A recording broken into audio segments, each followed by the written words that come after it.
This project is an unofficial fan-based and fan-ran campaign based on the Explorer's Guide to Wildemount and Tal'dorei Reborn setting books, which is not approved or endorsed in any way by the official Critical Role. Please support the official Critical Role channel and company. Exandria, a large and wonderful world filled with stories and legends of gods and heroes. Whether it be a band of adventurers slaying undead gods or 9 mighty heroes saving the land from ghosts of the ancient past, unfortunately this tale is not about them, but instead a new and wild story of unlikely allies and wondrous misfortune. It begins on the continent of Wildemount in the age 840 PD, post-Deliverance, taking place approximately 4 years after the end of the War of Ash and Light, a war which took place between that of the Kryn dynasty and the Dwendalen Empire. With the return of the Beacon to the dynasty and the disbanding of the Cerberus Assembly, it seemed that major conflicts in Wildemount were dying down. However, lying in the shadows of the aftermath of this war was a far more ancient and demonic evil that began to emerge from the cracks. Rumors of dark dealings and cults running rampant in recent times has led it to being far more dangerous than usual to traverse the wilds of Wildemount. How will a group of unfortunate acquaintances become the unlikely heroes of this story? Find out now on Wildemount Wonders.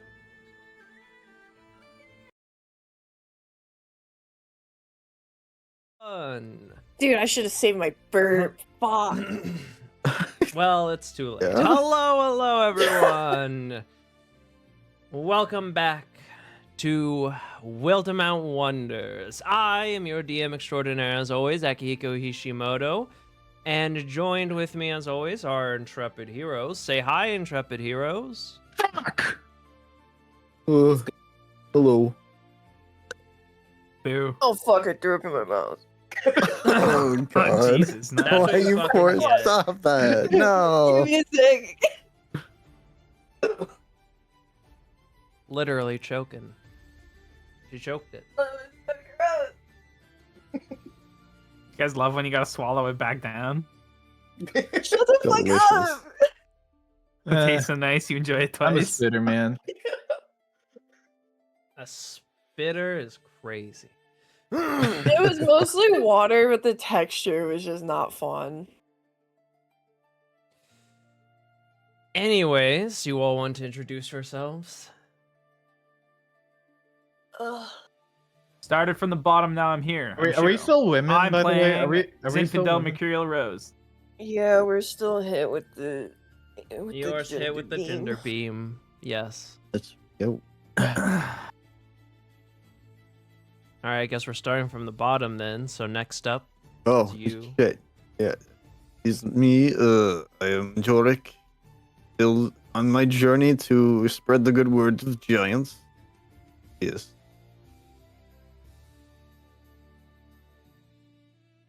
Oh, sure, go. Okay. Hi, I'm Fern. I threw up in my mouth, but I am here. I am Viola, and I currently look like my dad. Every woman's worst nightmare. Right. And I am a woman now. I'm going to get some D today. Oh god. Nice. And who wants to recap? I still have my advantage, so. I think I still have mine. Hold on. I don't, so I will do it if no one else will. Cowards. Okay. So I'll just go ahead and mark that off. But yeah, last time we managed to take care of the undead. Uh, there were a couple big ones, but we easily dispatched of them and went back to town with Fern's brother. There was a guard captain, or a guard that's from Viola's hometown, and was also a friend of Darren. So they, he joined the party in like hanging out at the inn. Everyone had a few drinks, got a little drunk. Everyone went to sleep, and all woke up gender swapped. A couple had to change outfits. Fern and her brother had to change their outfits. Darren's outfit was already fine. We had to find scraps for Jurek to cover his massive milkies now. Right, milkers. Zin looked pretty much the same, like being like already fairly feminine. Just really, just a bit more cuter in the face. And Viola looked like her dad. And I yeah, donated my tits to Jorik. Yo, but yeah, that's basically where we left off. Viola got in touch with a confidant to try and sneak them into into the Kreen dynasty, right? Specifically Bazoxan, but Yes. And yeah, everyone was trying to decide what to do next, and I believe we haven't fully decided yet. I could well, be you have wrong.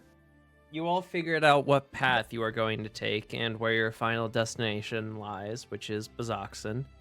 Right, and it would But take you have to, or you plan to finish up whatever work or anything else that you need to do here in Rexentrum, and then set off. Your first stop on the trip being Druvenlode.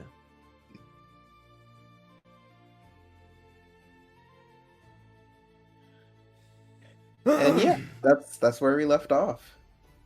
All right, then. And with that, we will resume to all of you having gotten your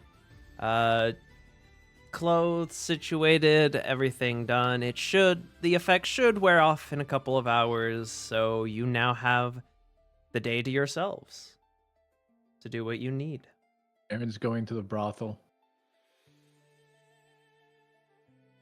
All right, everyone else? Me and Jork, we're gonna go and work on our helping the smith with the silver armor he needed. All right, Oh. then. mm-hmm. Is Zach gonna stay back for a bit from his job because of a situation? Or is he scurrying off?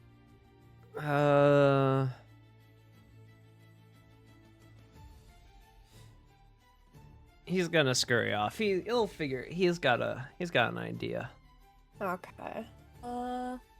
Is the idea a binder? Perhaps we'll see. Well then, He does tell you Ernest- he'll drop your clothes back off. yeah. Like at night or whenever it's over. She's gonna go ask about the academy mission. All right then. Viola.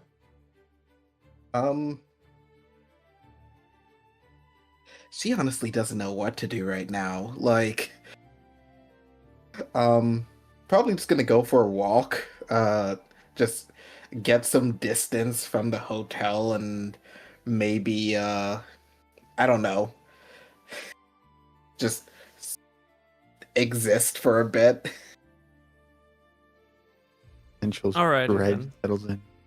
For the first time ever, she doesn't get heckled on the street. Alrighty.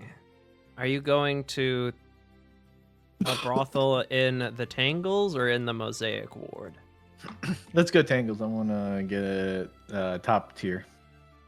Top tier? Oh, okay. Well, that'd be the Shimmer Ward, but I don't think they provide those kinds of Okay. things. I'll go to Tangle, just standard.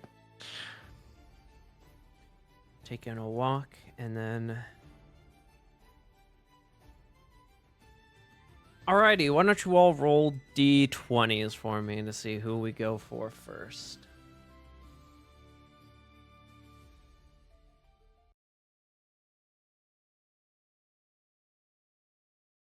Oof. Low rolls at the start. Oh my god. Okay, never Goddamn. mind. There you go.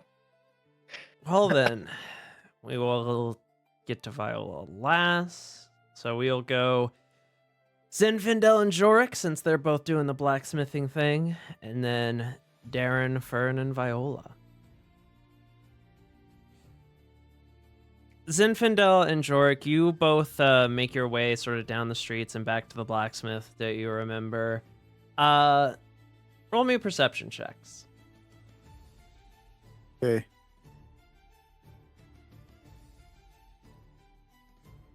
13. Oh. 19.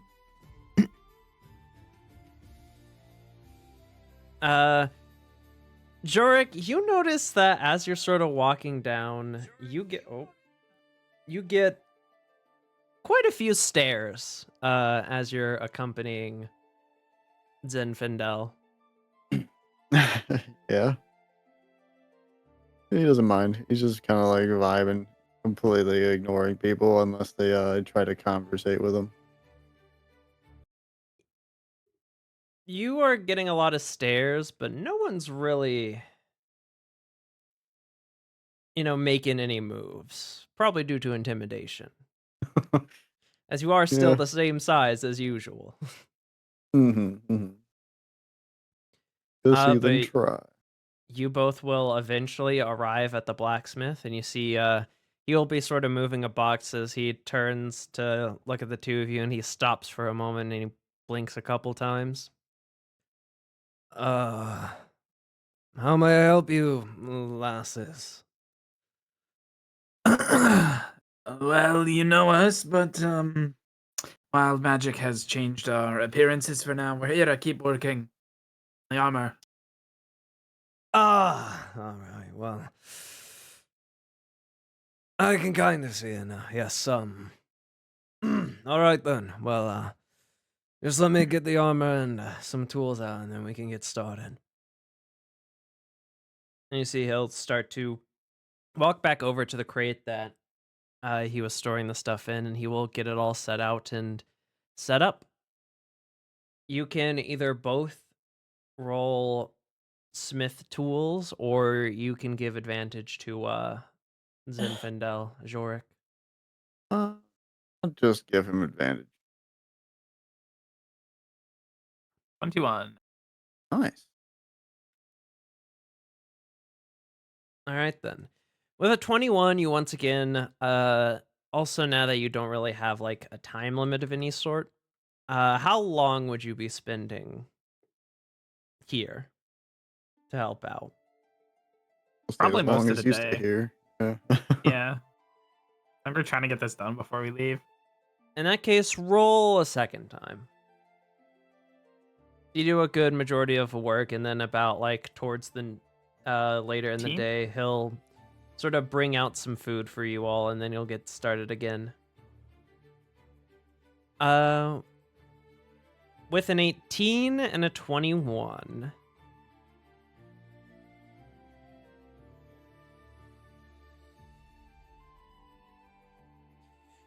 You can see that you both, as the both of you work here with the blacksmith almost throughout the entire day, as the sun begins to rise and then slowly begins to fall. You make a considerable amount of work, even despite your current circumstances. And eventually, as I'd say the sun is like just above the horizon, it's getting ready to be dusk. He sort of does the final hammers on what is the helmet, and he will begin to quench it, and he will sort of wipe his brow as he takes it out and looks it over before putting it on the table with all the rest of the pieces, and he'll look to you all. All right then, that should be all of it.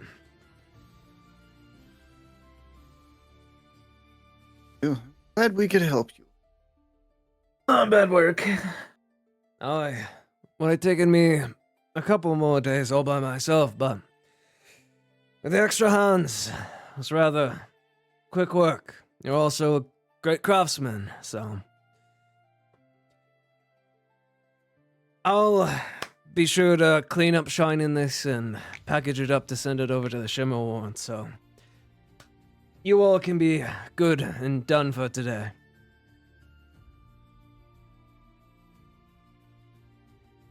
Okay. Give him a Well. thumbs up. Hopefully, if we're back in town again, we'll be able to work with you. Indeed, and if you ever need anything, feel free to come by. Do my best to get you what you need.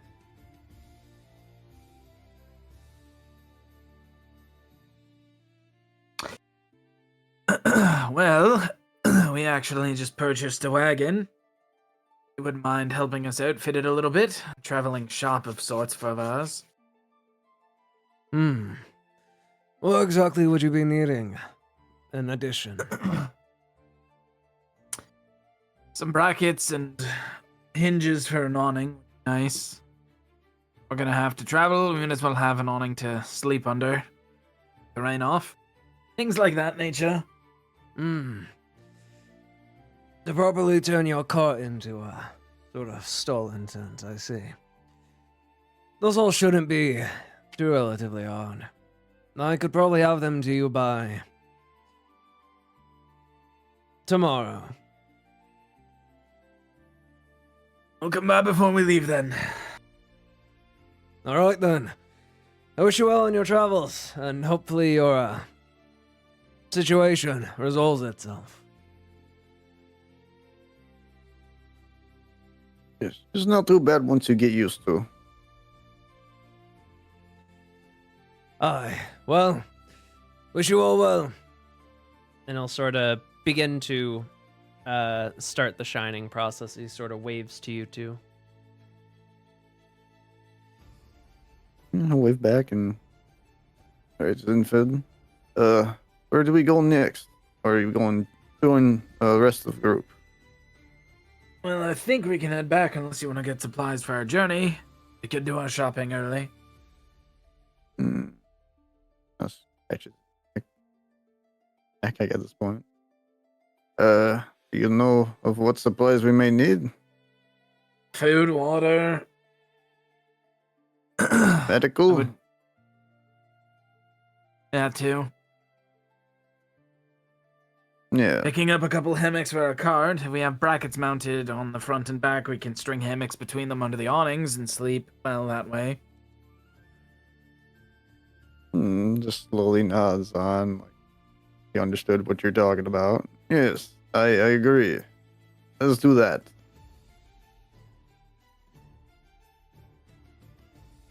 How much do we need to spend to get the supplies we'll need for the journey?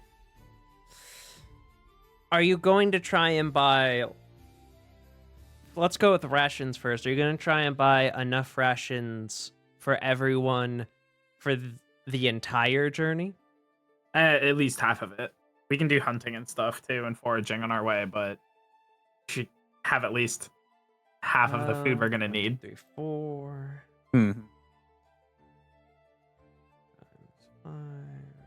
5, Doesn't hurt in case something times comes how up. many days?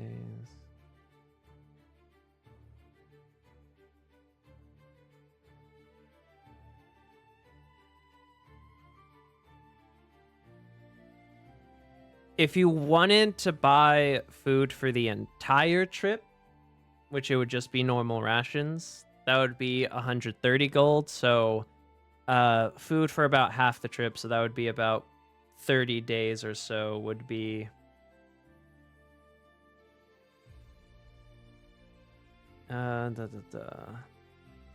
would be about 60 gold. God damn. Fucking what are we eating? Well, it's Okay, 5 I'll silver cover per it. ration. It's 1 ration for each of you. And then I that got it. times 65. So Yeah, I mean, I could give 60 gold, no problem. Nah, I paid for it. It's fine. Okay. all right.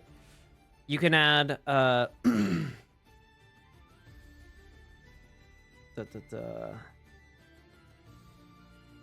half 30. You can add 3, 6, 9, 120 rations. Gee, Christ. It's a long journey.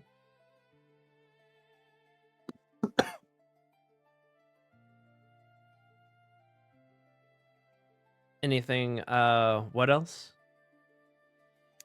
I mean, should we get like some healing potions, or should we get some like healing kits? That's your call. I mean, how much is for a healing kit? Isn't it only like gold or something like that? A healing kit? Yeah. 5 gold pieces. But a healer's kit can only be used to stabilize unless you have the healer feat, in which case it can be used to like heal a little bit. Yeah. We'll use it to Healing hurt potions would be 50 for a normal one, 100 for a greater, and then you don't want to know how much for the other two. Yeah. I'll get 2 normal potions, just in case, All right. and a You get healing 2 kit. potions. You get 2 potions of healing and a healer's kit, so that's 105 gold.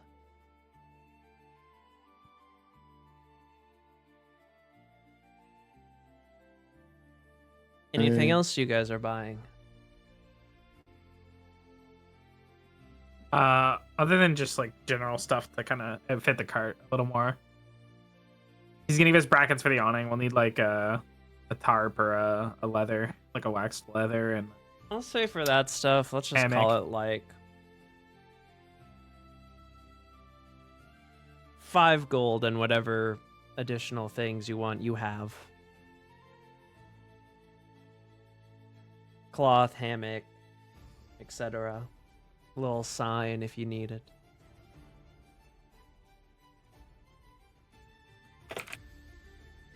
perfect.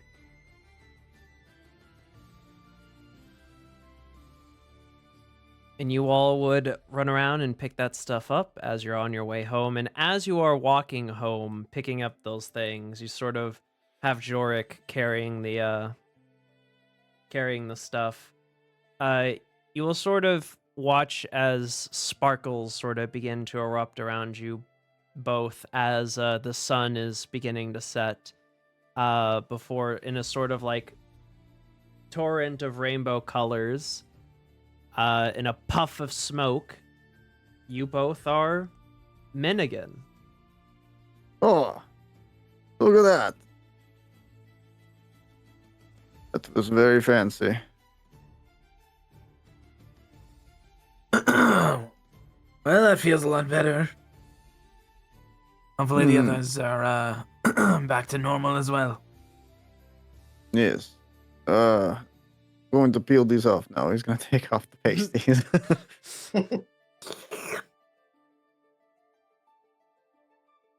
All right. He's gonna keep going on their way home. You'll return to the tavern. Next up, Darren. What's up? Roll me just a d20. Okay, dang it. /R1D20. 17. All right, you managed to find a pretty, on the nicer side, brothel to go to. All right. Very straightforward and generic, but still very nice and well put together. Mm-hmm. All right. What you looking for? Service, please. Male specifically. They'll ask what race. You know what? Fuck it. Let's go Goliath. If they have them. Whoa. Let's see if they have them.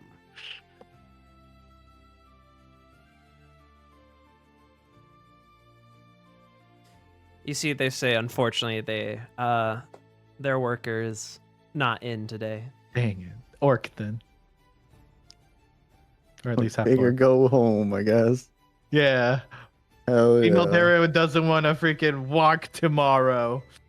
Unfortunately, they are already taken at the moment. Dang You it! find a male orc who's got 2 large tusks, and his nickname is Broken Tusk. We'll go. We'll go elf. You see, they snap their fingers and say, they are available. All right, then. That will be...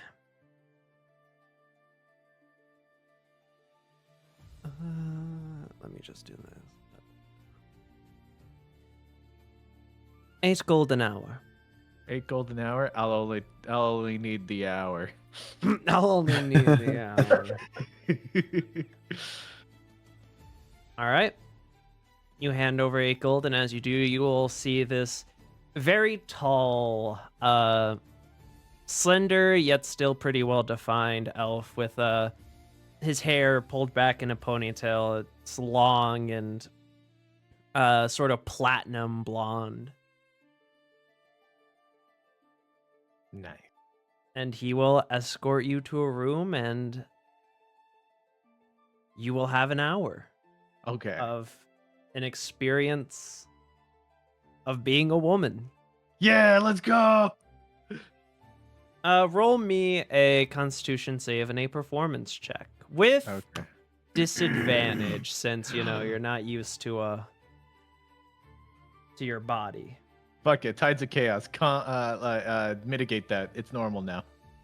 Okay then. I have an anatomical question. Yes.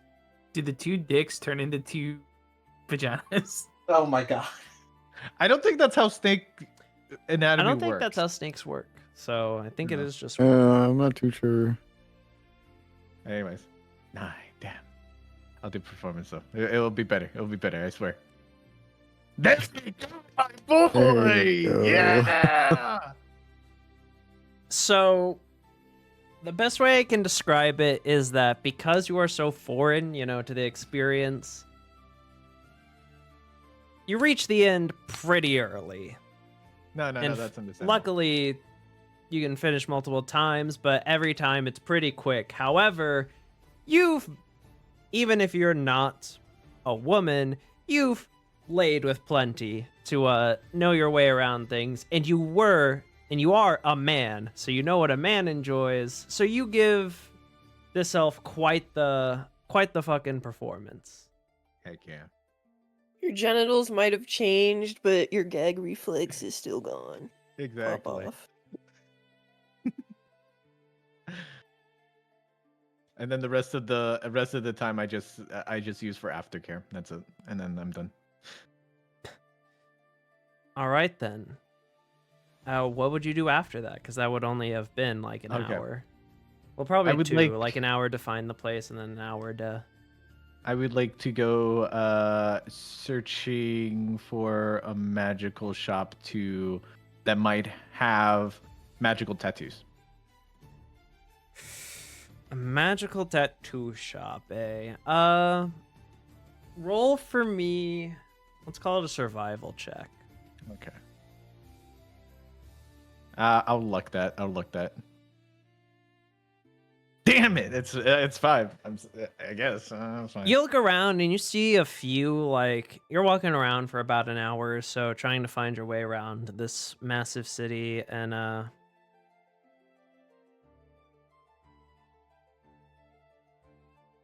unfortunately, you find like magic trinket shops and stuff, but nothing that looks like they'd be doing or selling magic tattoos of any sort. Nothing of like that high of caliber. Yeah. Oh well. I guess. Any box standard potion shop, maybe. All right. You can find a just basic potion shop pretty easy. Mainly want to just buy healing potions. How much for just a standard 50 healing for a normal. potion? Okay. There's 5 of us. 50 for normal. I'll get 4. 200 gold. All right. 200 gold. And yeah, that'll be good. All right then. Are you doing anything else throughout the day? Just hanging around. Not really anything I need to do. Alrighty. Just walking around town, seeing what's up. Yeah.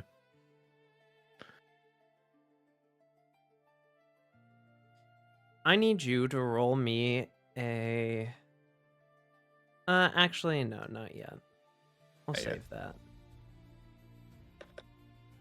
You will have walked around the town for a bit, sort of getting used to the layouts a bit, like marking the streets, knowing which way to go to get back to your place, and also just sort of taking in the views and sights. And you will feel like you have a better understanding of at least the tangles and how to get around, should ever you need to. And you will begin heading your way back once it starts getting a bit more dark. Next up, Fern. Yes. You head over to the Shimmer Ward to go in and go to the Solstice Academy. You approach the front gate, and as you do, they'll sort of stop you and ask for name and purpose, as they usually do. My name is Fern Castea. I'm here for the security job. You see one of them, a half-elven man, upon hearing the name Castea and also hearing about the job, will sort of just nod to the other one and they will let you in. Just heading straight to the academy. Yeah.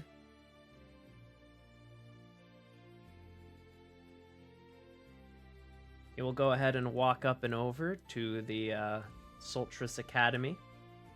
And as you do, you can see there's a gathering of students sort of walking around and doing their usual things. You sort of walk up through the front gate and into the main lobby, and as you do, you see a woman will sort of look up. How may I help you? And what business do you have here at the Solstice Academy? I am here regarding the security job. Ah, yes. Well, we are planning to have a special lecture and event for the students to attend. However, it could potentially be a little bit dangerous, or perhaps there might be required volunteering as well on top of it. So if... Or are you simply taking it on alone? Yeah, I am. If you are certain about it, in any case, it will be happening. We were waiting until someone officially signed up to be the designated security for it. It will be happening. You see, she sort of takes out a stone and it's not like a sending stone. It's sort of like a multi-sided crystal that has a bunch of runes on each side. You see she'll tap a couple of the sides a bit and the runes will glow before she'll say, "We will go ahead and have that scheduled for tomorrow morning then, if that will work for you." That sounds good.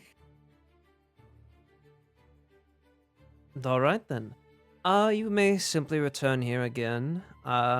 When you do, we shall say that you are here as security. Or, sorry, your name, please. Fern Castea. You see, she will sort of write it down and, sort of rip off the paper and sort of put it in like what seems to be like a paper and files holder and say, "All right then, just simply say your name when you come in the morning, and we shall lead you to the proper courtyard where this event will be being held. And you are, I will need you to," you see she'll reach down and she'll pull out a piece of paper and slide it to you. "I will need you to sign this to state that Soldiers Academy holds no responsibility for anything that may happen, etc., etc." She'll sign it. All right, then she'll take that. She'll put it with the other files, and she'll say, "All right, then. I suppose I shall see you in the morning." All right. Morning, I will look a bit different. Wild magic, gender situation. So I could tell. You're absolutely radiating it. She'll sort of tap on her glasses. Glad to know that. And she'll turn and walk away again, awkwardly sidestepping as she tries to adjust and makes her way back to the inn. She doesn't, because my thing is not, my cloak isn't gonna be ready also till probably the morning, right? I believe. Yesterday, she said 2 days, so it might be ready today. Okay, then she'll go and check just in case. If not, she'll pick it up. Alrighty.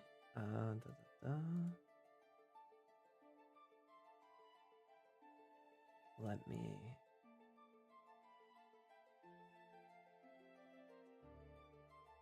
do something.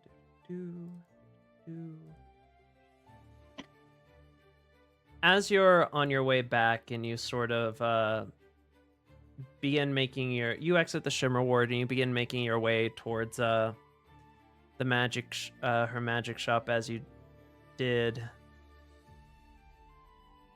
you will sort of go over there, and as you enter, the chimes will sort of play again as they do, and you will see the same very nice earthly shop and storefront await you, and once again there will be no one behind the counter and nothing but a curtain behind it.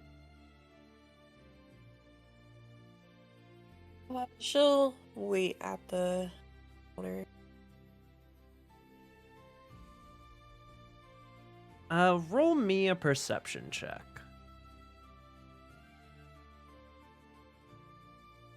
Oof. Fun. With a 12 perception, you're sort of looking around as you're waiting, and your eyes sort of linger on an owl that is staring directly at you.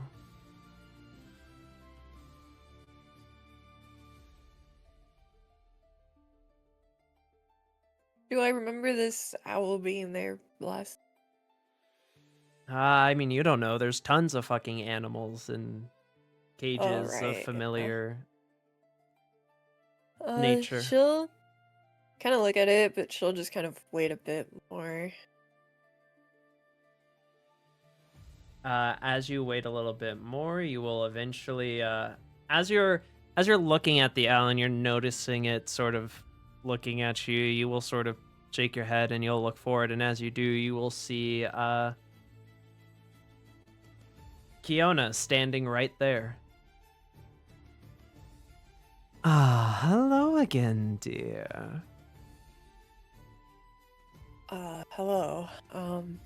I just wanted to check if the cloak was ready.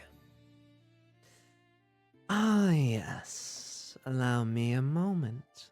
And you see she will sort of disappear behind the curtain again. You didn't really hear or notice her come out from the curtain.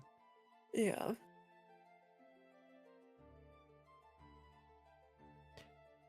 You see she will then sort of appear back and from around the curtain and say, I am so sorry, dear, but a little event occurred that postponed my plans. I can have it for you the next morning, if that is suffice. That works, no problem. Mm-hmm. And might I ask, what were you staring at, dear?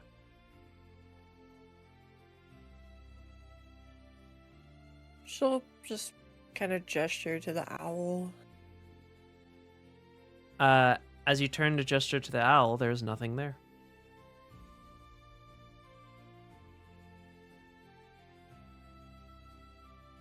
I thought I saw an owl in here.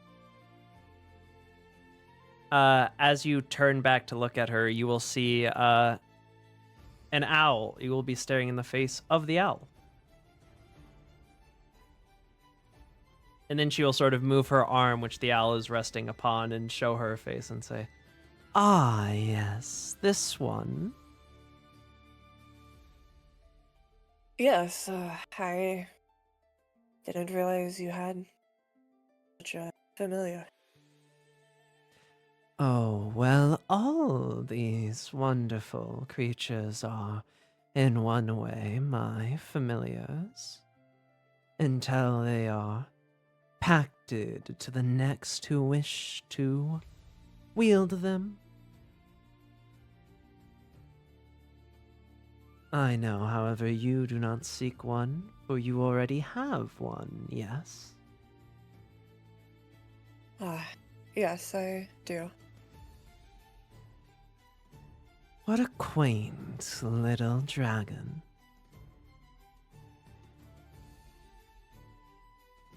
And might I ask? She'll just gesture to you.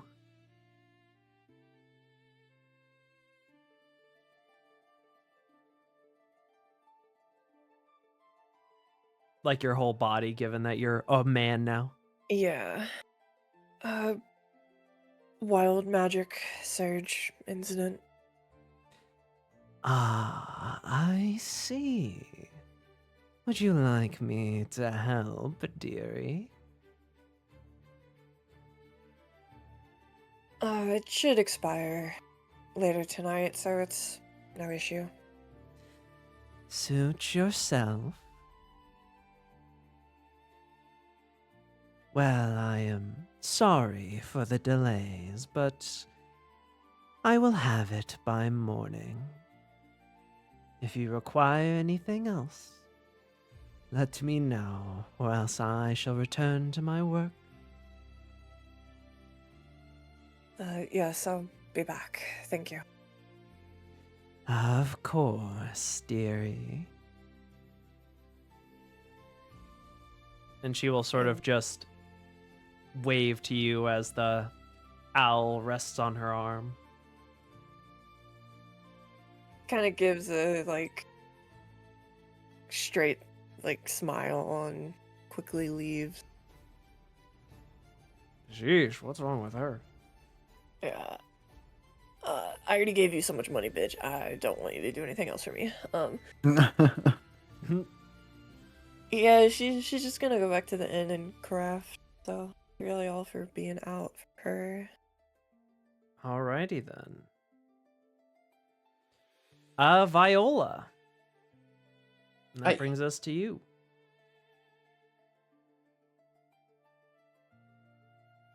What are you doing?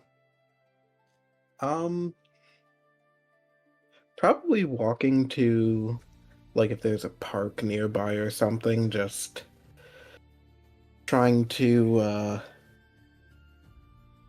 just breathe in the fresh air, avoid mirrors. All right then. Roll a D100. Okay. For the fun of it. 23.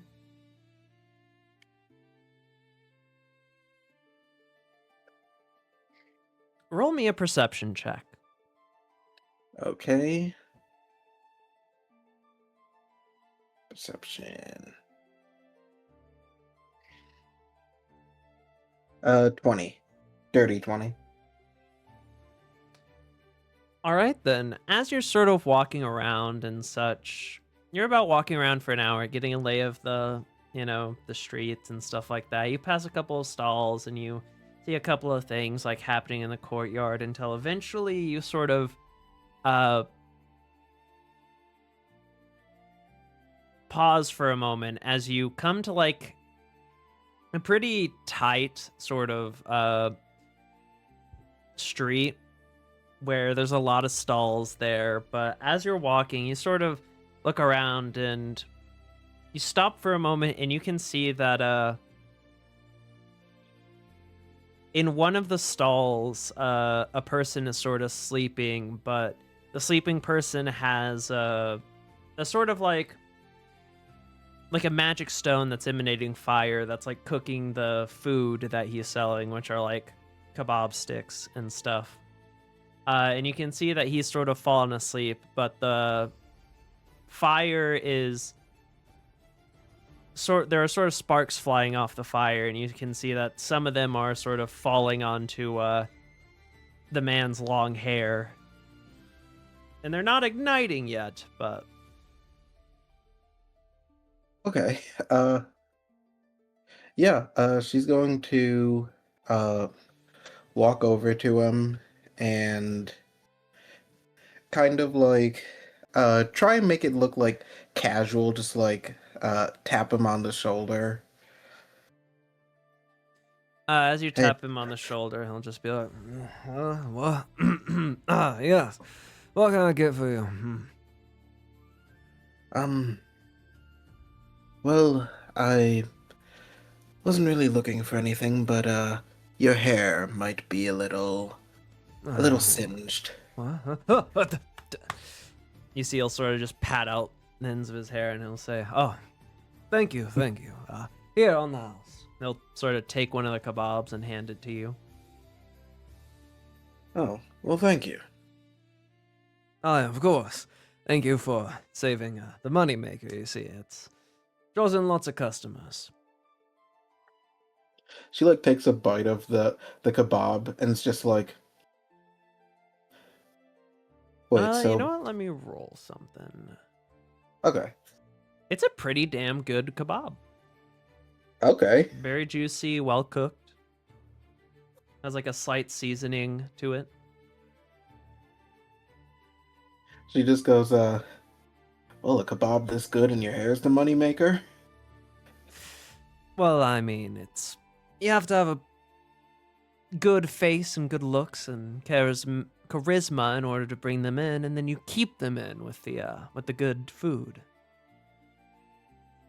You know what? I respect that. You look like a man that would. Well, and she kind of just care about my appearance. I can tell. Keep it up. Great gains.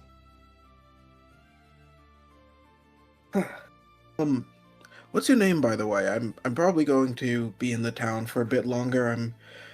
I have some friends. I'm probably going to invite them over for some of these kebabs. They're really good. You see, as you're talking, he'll sort of take a headband and put it on, and sort of use it to like slick his hair back a little. Some of the like black hair sort of spiking forward in like small little bangs, and he'll sort of, as you're getting a better look at him, you can see he's a decently bulky human male, and he'll just gesture to himself. The name's Joseph. And these are my bizarre bobs. Bizarre because they're made out You of did. a Okay, you bunch did of not. different... They're made of a bunch of different animal meats. And monster meats, even, some. I have a mystery kebab that's made out of a mystery meat that you'll have to try to figure out. You know what? The first one was on the house. How about I pay for that mystery kebab? I like your style. All right, then. You see he'll sort of, like, you didn't notice it, but he'll open, like, a drawer in the side of this, like, stall, and he'll sort of take out one of the kebabs, and you'll see that it's steaming hot, like, just fresh, and usually, like, most of the kebabs have, like, 5 small chunks of meat. This one has, like, 2 wide chunks of meat. Or long chunks of meat, not wide. Okay. And he'll offer it to you. And how much is this one? Or is there like a, if you can guess it, you get it for free? You're a right genius, man. Yes. If you guess what meat it is, you do get it for free. Otherwise, it is 2 gold. Alright, let's see how it goes. And she's going to take a pretty hefty bite. As you take a bite out of it, it is very tough and very gamey.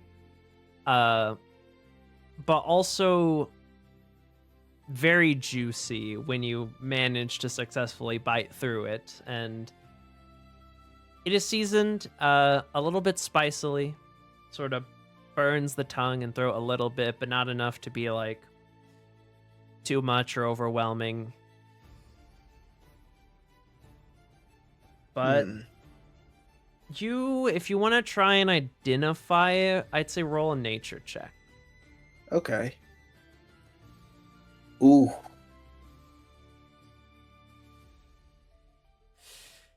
With a 9, you don't know. You're not a food expert. Okay. I'm going to guess giant chicken. You are actually not that far off. It's an axe beak, if you've ever heard of it. I thought it tasted a bit like chicken.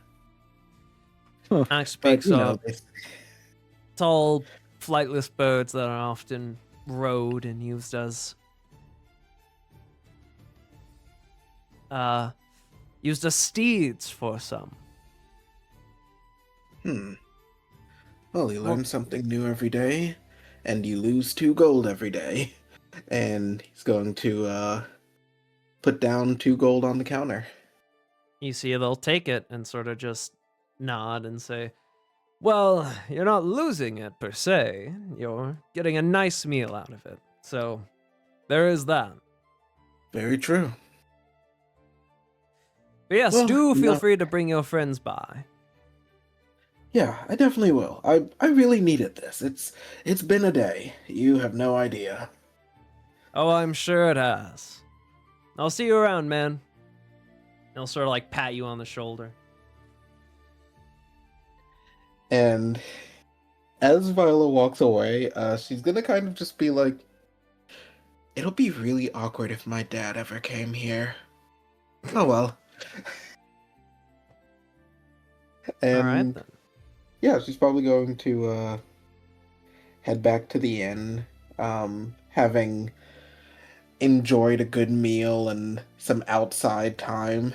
Probably gotten like a little bit more comfortable with this form. Not like she still has to adjust every now and then, but it's not like debilitating anymore. As you are after walking around for a good bit, and as you're making your way back, you actually run into Darren.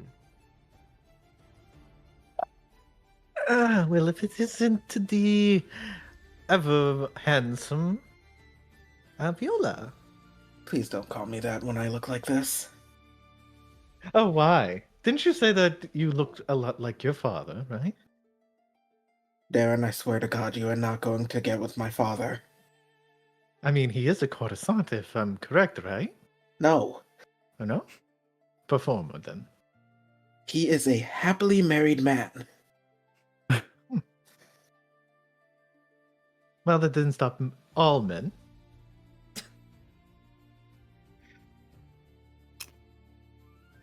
I want you both to know- roll perception checks.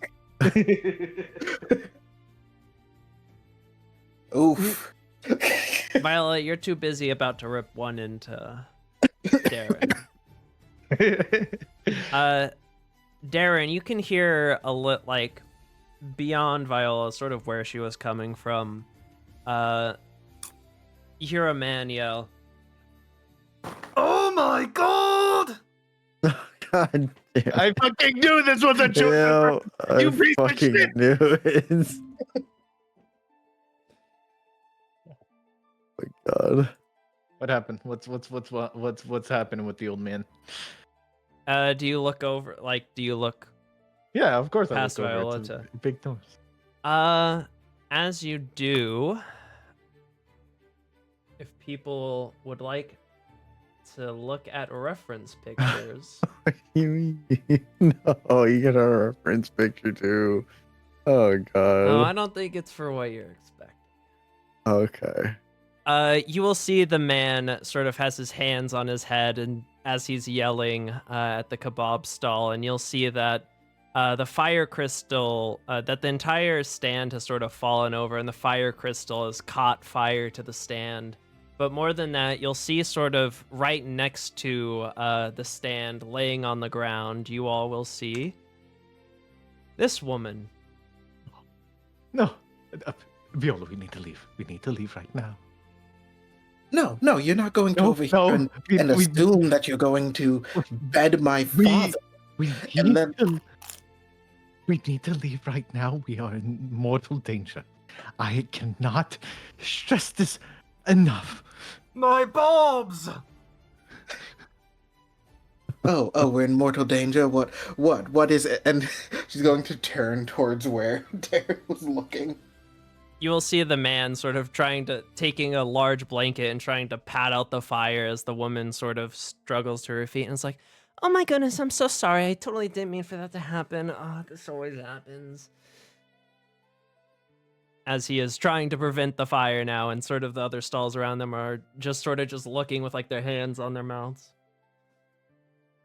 Wait, and this is from the stall that I was just at. Yep,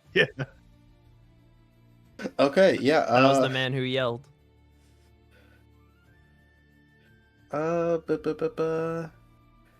me see. Okay. Viola's going to rush over there. Darren is going to grab you, try and grab you before you can even go anywhere near there. Roll contesting strength checks Okay. if you're trying to. For me, would it be acrobatics since Yes, I'm it trying to would be. like? If you want to try and get out. slip out, then yeah, acrobatics. You see, you go to try and grab her, but she manages to just slip out of your grasp, Darren, as Viola, you run over. And she is going to prestidigitation. Try and help put out the fire. Because that's her Alright. homeboy now. He gave her good food. You see, as he's patting the flames, and you come over and you start using prestidigitation to try and blow out the fire. You see it slowly going down, and you see she sort of looks over at you and says, "Here, let me help." And you see No, she'll no. sort of reach over and grab a bucket, and she'll go to toss it onto the flames. But you see that it was not water in it, but oil, as it will.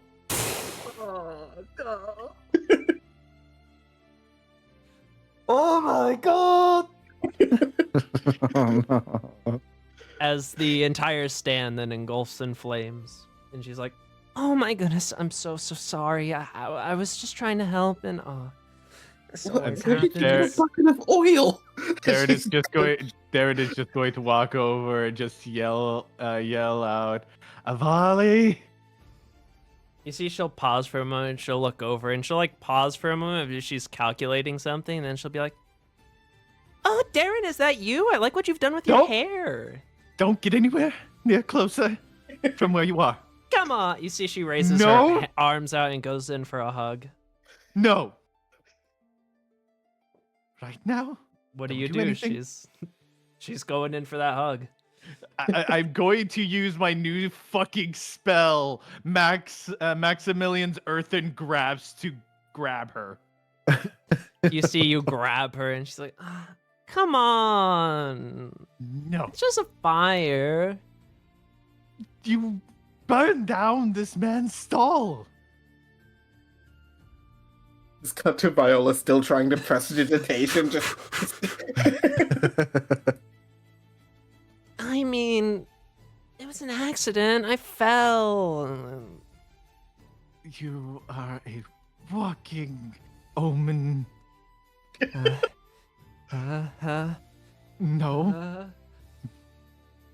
Oh, I almost sneezed there. So when you get to Rexentrum, wait, is he your friend? Do you have friends now? Can I meet them? damn. That's Come Well, on, it's a her, first off. please. Looks over. But they have a dick. Lily, could you maybe not be in the vicinity of me for until I Of course die? not, silly. We're bestest buds. Oh my god, I am going to die. Can you let go of me now? No, not until everything is fixed. How long is Maximilian's fucking That's a good 1 question. minute? Why A don't you? fucking, it's a fucking minute. Shit. As you say, not a Start chance, running. you feel the earth begin to dissipate as she is let go of. And it's at this point that you see the man Joseph has sort of at this point picks up an entire barrel of water and On the oil fire? It's fantasy water. It's fine. oh, Okay. actually, yeah, you see he picks up a barrel of water and he goes to pour it on the fire and it will get even bigger. There we And he's go. like, No, no, no! Oh no. and actually, you know what? Let me roll something. I feel like you should have at least learned your lesson for being in a large city of Fern. plenty of populace here. Hmm? Fern, as you're on your way walking back, you hear down the street and the echoed voice of, Oh my god!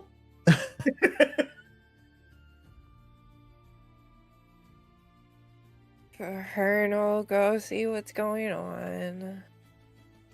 as you walk over, you will see a tall, buff man with decently long hair, sort of desperately fanning at a stand that is tilted over and actively burning, and the fire's just fucking like a bonfire at this point. And you see Viola there also helping out, and then you see Darren standing in front of and yelling at the elven woman. Darren is uncharacteristically on edge and just absolutely scared shitless. He's gonna try to help put out the fire. All right, Lovely. with the three of you together, and the help of another stall individual who sort of takes one of their magic trinkets that they had and like walks over and sort of holds it out as you see it. It sort of begins to absorb a little bit of the flames, and altogether you will eventually put the fire out. Unfortunately, the stand and Joseph's bizarre bobs are completely gone, but the fire has been stopped. I'm sorry, Joseph.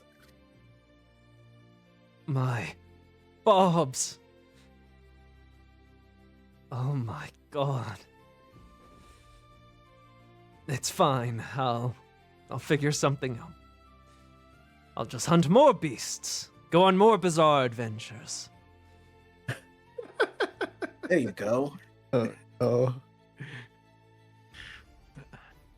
Starting to sound like a real crusader. Yes, I'll grab some friends. You sure have. It'll be a right time. You sure certainly have a battle tendency. Right. In any case, friend, thank you. And as well as you, he'll sort of look at Fern. Oh, this is one of the friends I was going to invite by before, you know.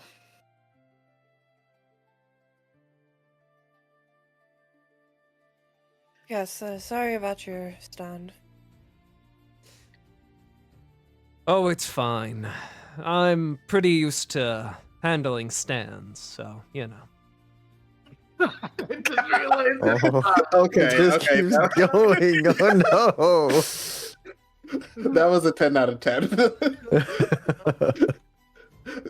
See, that one All snuck that up I on didn't me. expect Good. that. God damn it.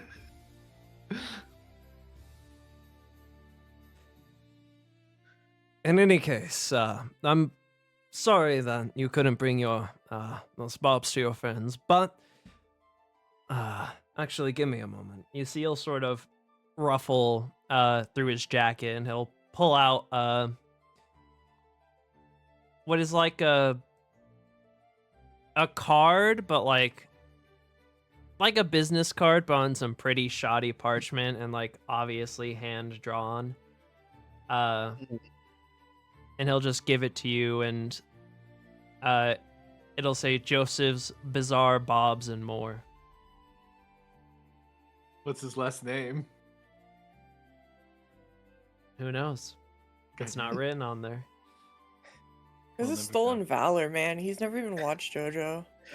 For real.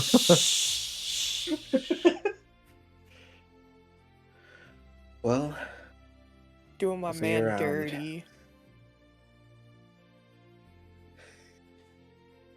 And you see he'll sort of just nod to you both before turning and running away. Disappearing There goes the behind good an alley. man.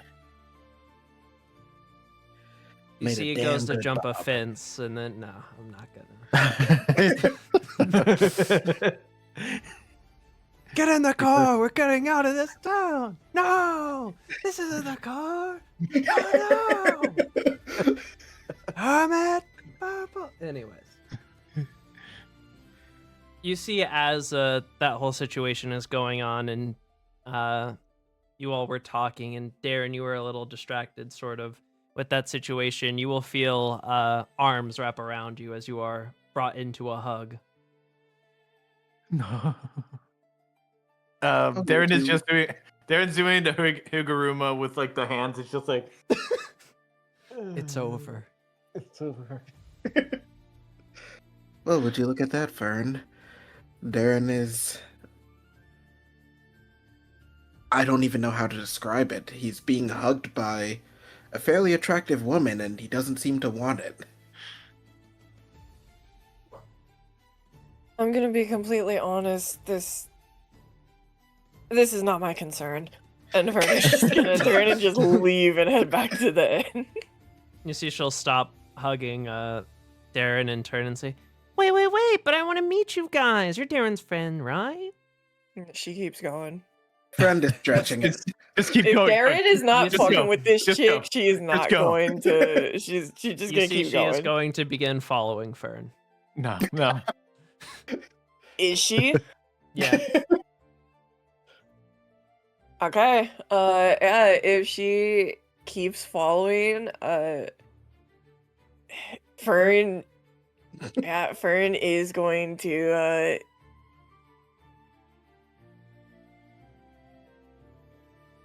She's not gonna stop at all to go to Viola. She's just gonna keep going.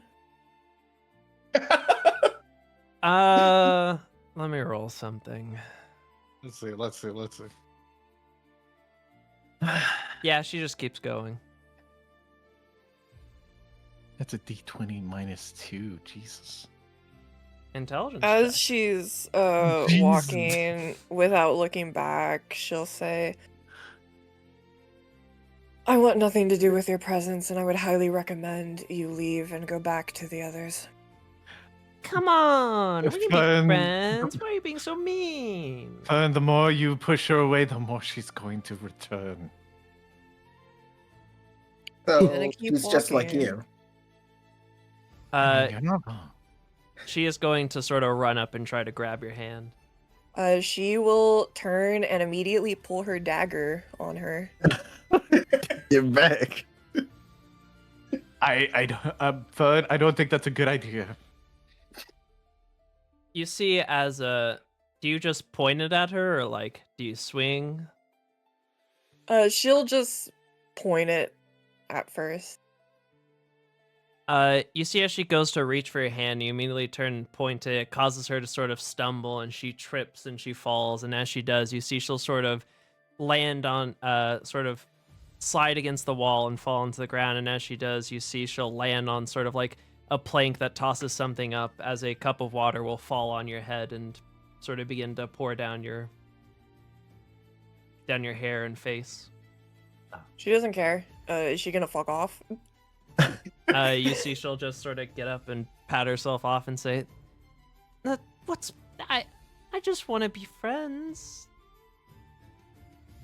Go be friends with Darren. But you're friends with Darren too, and Not- so is that. No, I'm not. So go be No. friends with Darren.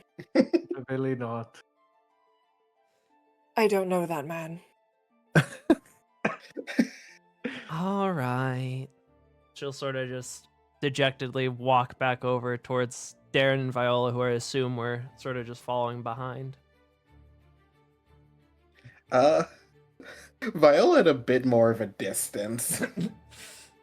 You both would see, like, as soon as, like, she starts, like, dejectedly walking back to you, like, Fern walks, and as soon as she hits a corner, you can tell she just starts fucking sprinting. I'm out. Fuck this, man. Not my problem. She'll sort of walk back to you, Darren, and say, well, I don't really have anywhere else to stay, so You're not. Do you have a- No, you're not going anywhere near the tavern we are sleeping in. Oh, you're sleeping at an inn? Are you kidding me? Oh my fucking god. Is it the inn in that direction?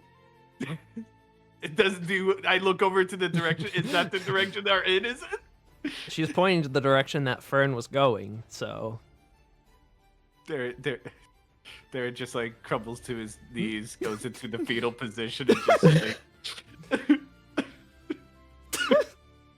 I was having such a good day today. Viola's going to cast Detect Magic. She's like, is this girl under a curse or something? as you cast Detect Magic, you do sense magic emanating off of her, but Detect Magic sort of glows different colors to tell you the different types of magic and stuff like that. She sort of just has a rainbow aura. Huh. Have I ever seen a rainbow aura before? Closest thing you've probably seen to it is like whenever Darren triggers one of his wild magic surges. But even then, it's not like the same. I'd say his is when Darren triggers a wild magic surge, it's probably more like a prismatic color of a sort of prismatic changing color, as to where this is quite literally just straight up rainbow colored. Okay. But this looks like it could have had something to do with him and his, like, magic shit, right? With like Darren, maybe. It's like a different flavor, maybe. Yeah. Okay. Viola's going to, like, look over at Darren. Did you do something to make this girl incredibly unlucky? Oh, no. I would never put this upon myself ever. Uh-huh. Well, I'll leave you two to catch up. You see, It was she'll nice sort of meeting walk. you, miss. Oh, yeah, and what's your name? She'll sort of walk over and reach out a hand to shake yours. Oh, sorry, germaphobe. Germa? That's a kind of weird name.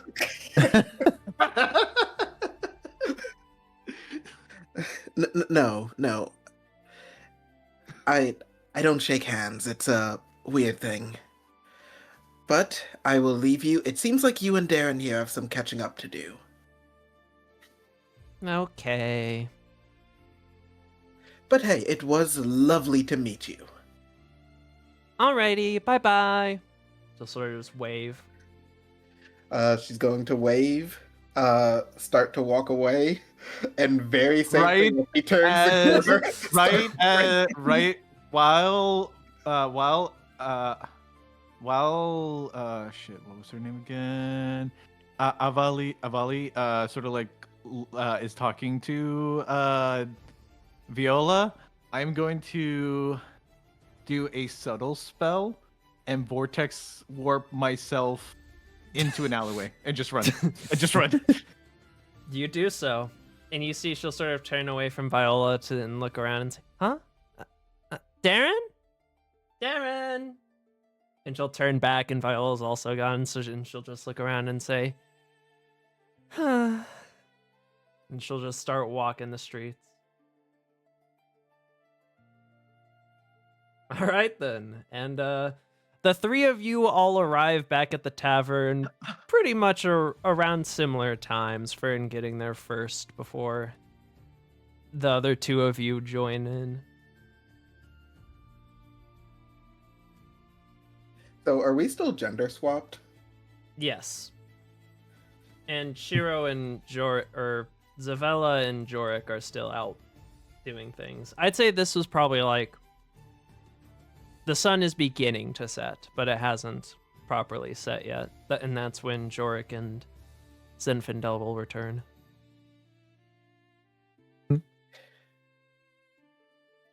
Fern is just trying to forget that interaction is going to start preparing some stuff for tomorrow. I go over to the tavern keep. Your strongest alcohol, please.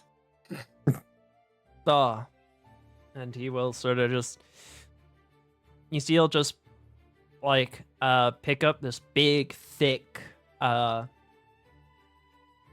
like black bottle, and he'll just pour out what is like what looks almost kind of like tar as it's coming out, and he'll put it in front of you. How much? For mug 5 gold. Yeah, he'll put down the five gold. All right. If you're drinking from that, you will need to do a Constitution save every drink. Okay. Damn it. I wanted to get drunk, damn it. Not strong enough.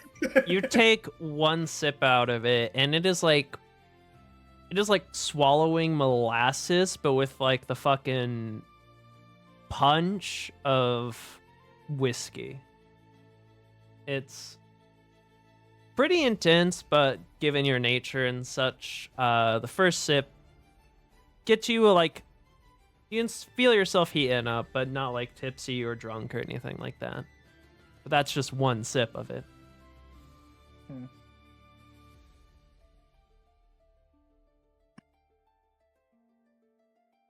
So you're gonna be drinking. Fern is. Oh, go ahead. I am making specifically 2 tranquilizers, by the way. Alrighty. You will be making that. Darren is drinking his woes away. Viola.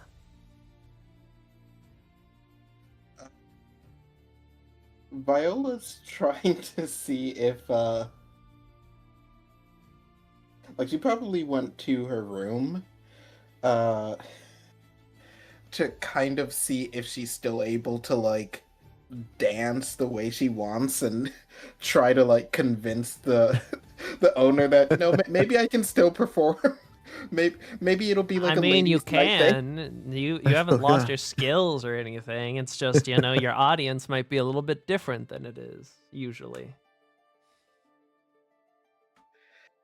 Yeah, she's gonna do it. She's she's just gonna bite the bullet. Probably like take her outfit and just kind of like remove the top and basically just keep everything else the same. All right then. Well, go ahead and roll me a performance check.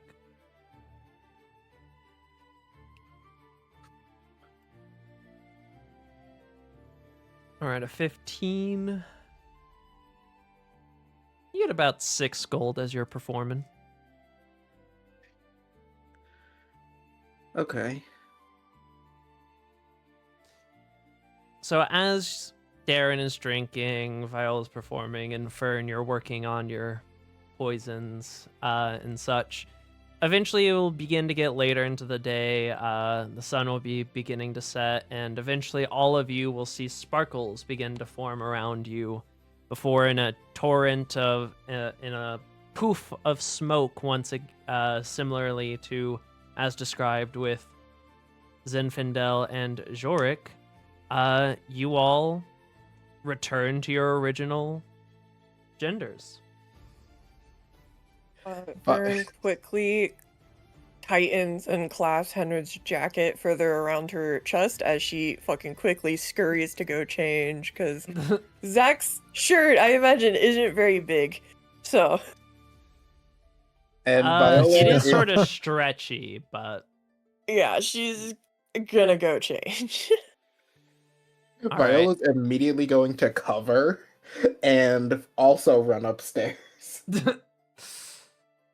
Oh yeah, because you took. Okay, well then. Darren keeps just.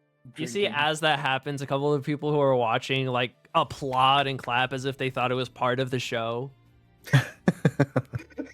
Do I at least get any extra gold? You know what? For that, damn, that's unfortunate. Wow, rude. One extra person throws a gold and is like, "Woo!" Gender swap, let's go! As you go back to your room, Fern, you can see that your clothes are like neatly folded up and put on the bed. Thanks, broski. She will change, and his leftover clothes she'll leave with his homie, so he can come pick it up on his way. All right Sure. then. And it's about at that point that I'd say, as you come down in your proper clothings and you all are returned to your proper forms, the door would open and Zinfandel and Jorik, you two would return.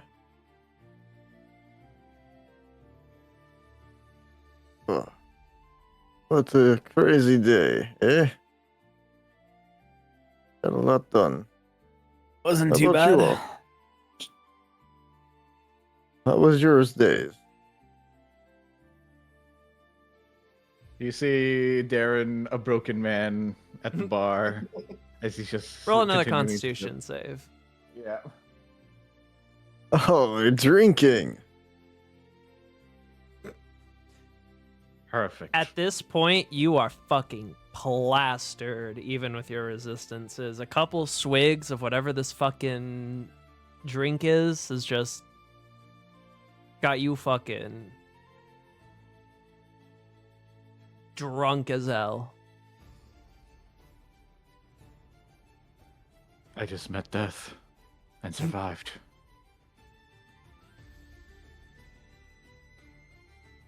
Well, what a shame. Damn. I don't think this is normal drinking. Are you okay, friend? No, I am not. Someone hurt you? Do I need to hurt them? I don't think you could. This sounds like challenge. No, it's a suicide.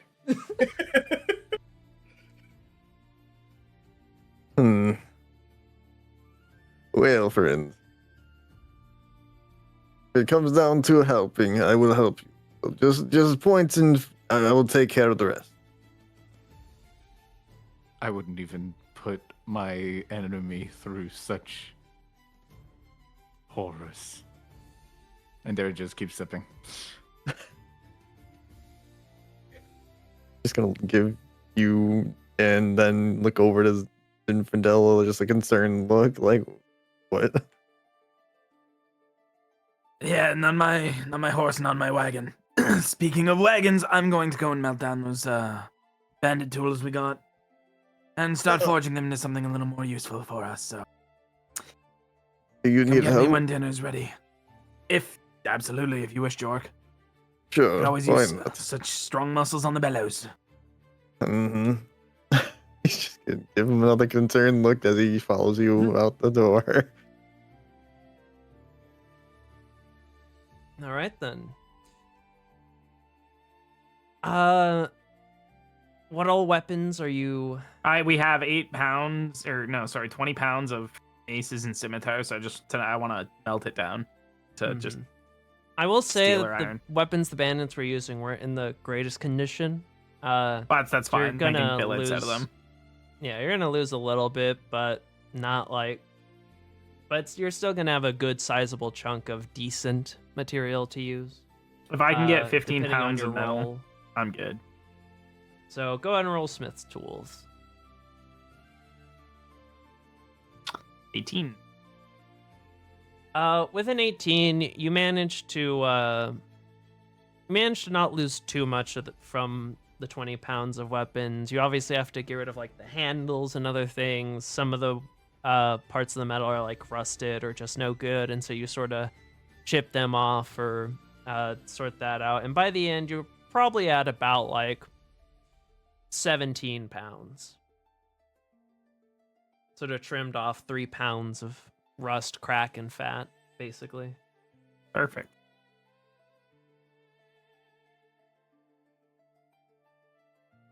And this would just be iron, basically. Yeah. That's all I wanted. Which is fine. I can make some great swords now. Anyone else doing anything? Viola's probably goes back downstairs, much happier. Yeah, just asks for some food and just kind of enjoys her night. All right, then. If you all are just going to enjoy the rest of the night before getting your rest in, then the night will pass. And you all will awaken the next day. Immediately, Viola's going to check if she's still a girl. Yep, you are all still your same genders. She just goes, "Oh, thank God."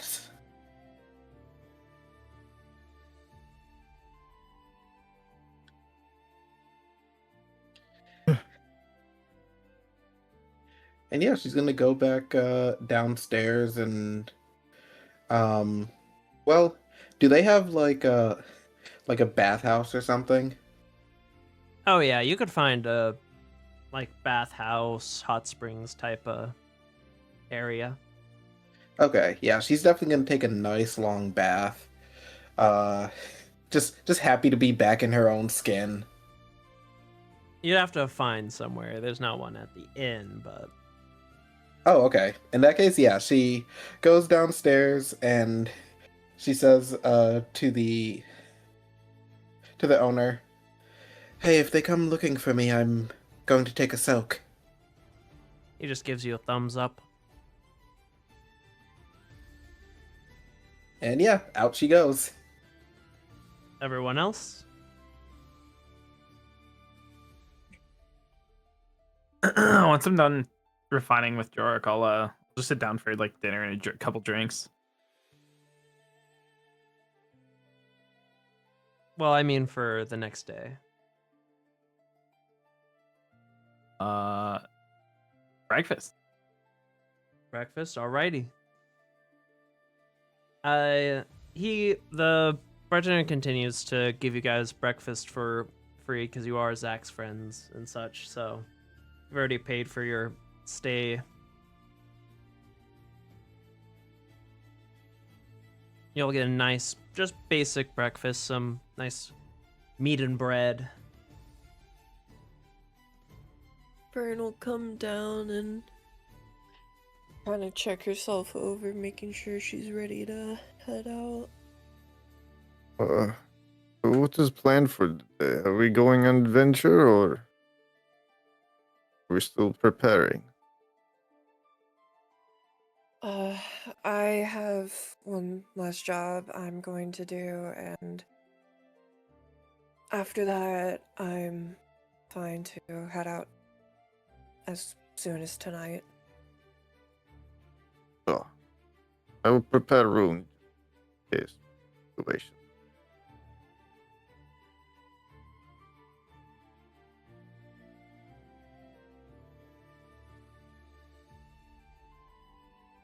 I will go ahead and fizzling away his axe.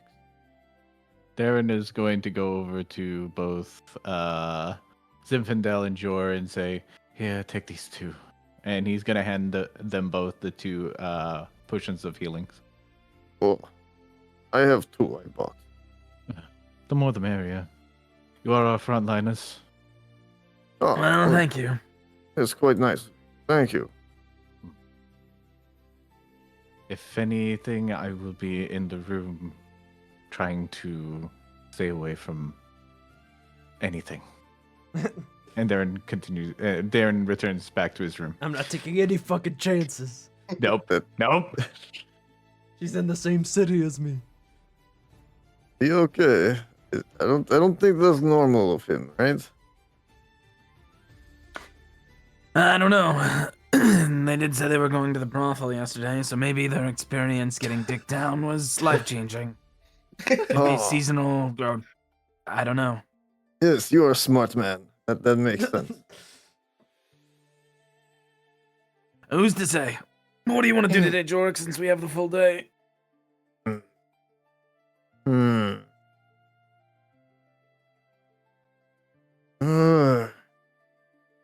I do not know. Perhaps see if any events go on in the city. Joe, that sounds good to me, I guess.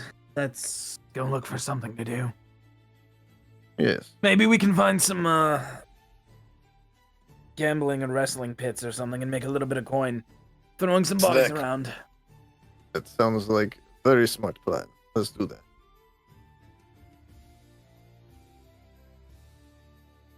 Yeah, I guess we'll go around the kind of seedier areas of town and see if anybody's doing like street brawls or anything like that. All right. And wrestling matches. Fern will make their way to their job. Viola will find a nice little sort of spa, bathhouse. You would probably know that you'd probably have a better time finding something like that in the Mosaic Ward than the Tangles. Yeah. We're just gonna go look for seedy fucking back alley fucking street brawl fighting, Hell yeah. gambling, blood sports. Break a couple heads. Oh. Hey. All right then. You love male bond. You cut off, so it sounded like you said male bondage. We love that too. We love that too. Oh my god. Hooray for male bondage. Alrighty, Fern. Yeah. You go to the gate, you tell them your Oh, name also, and such. I'm and- picking up my cloak before I go to the job, like I said. Alright then. You see you walk in, the earthy, sort of creepy and yet sort of calming atmosphere is still there, and This time, however, you see she is actively already behind the desk and sort of just smiling at you as you approach. Hi, I'm here for the cloak. Of course, dear. And you see she'll sort of wave her hand as the cloak will sort of float up and set itself on the counter. There you Yeah. are. Kurt nod and take it. I hope it is to your satisfaction. If ever your group requires anything, my wares will always be here. Of course, thank you. I'm grateful. Indeed.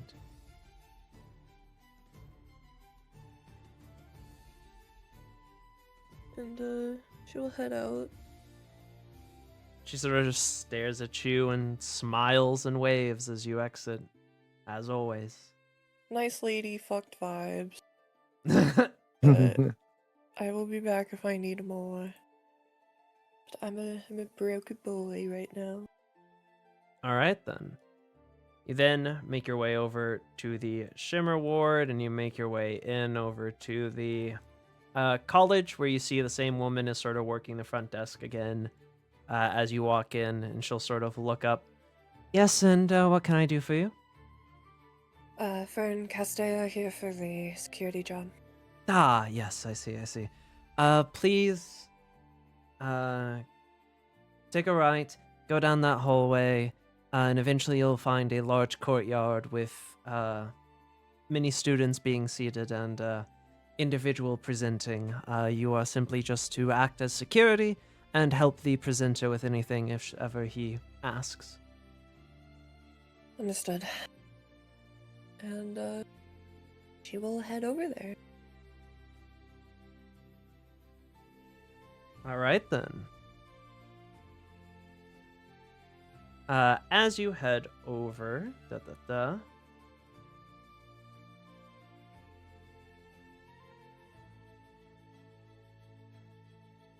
you will sort of walk over and you will walk down the halls, and as you do, you pass a couple of students who sort of look at you a bit inquisitively,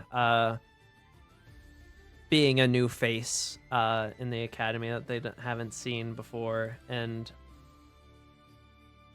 eventually you'll sort of find like a hallway that has like cutouts that look out in that aren't even windows, they're just cutouts in the hallway that look out into like the outside, and you will see a large courtyard where a number of students have already gathered and sort of sat on like stone seats that are sort of in a half semicircle in front of a big like open circular area.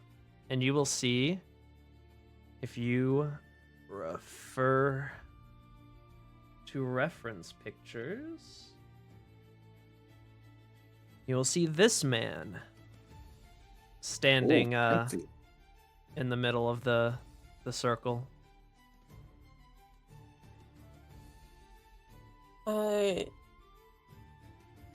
She will sort of like, given her attire, I assume they wear uniforms here.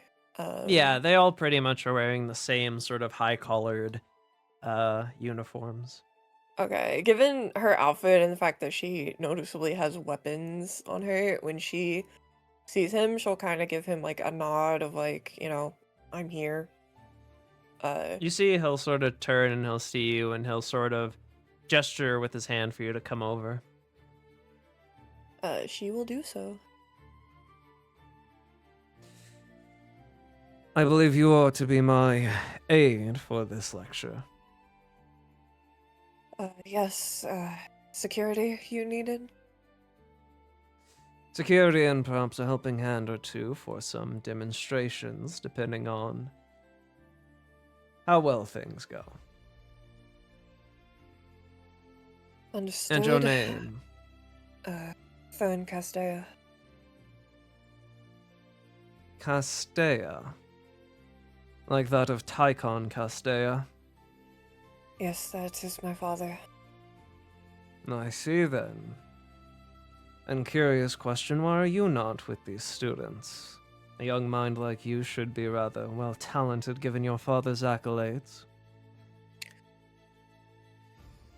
I already had the best teacher. I didn't necessarily need formal education as such.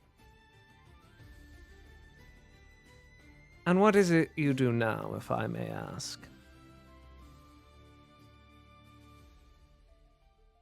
Alchemy.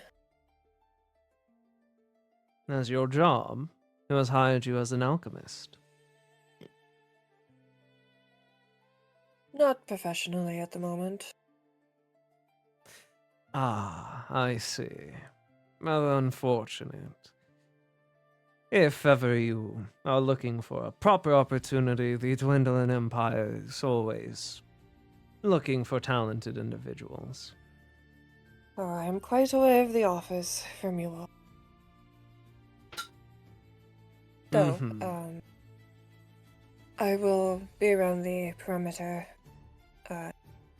If you need me for anything, just call out my name and I will come out. But other than that, I will try to be on the lower side. Understood then. And you see he will sort of turn back and walk forward and sort of begin the lecture. And you can go ahead and roll me perception checks.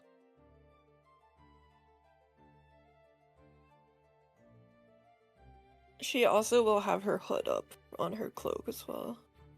Okay. God, I'm rolling dog shit on my perceptions today. It's the With same thing a- I rolled last time. With a 12, you sort of walk around and you keep an eye out on things, but you don't really notice anything too out of the ordinary. This place seems already pretty well untouched. And then you will see sort of, as he begins his lecture, he'll just be talking about a couple of things, and then he'll sort of wave his hand as he casts some magics, and you see he will conjure forth like a large whiteboard.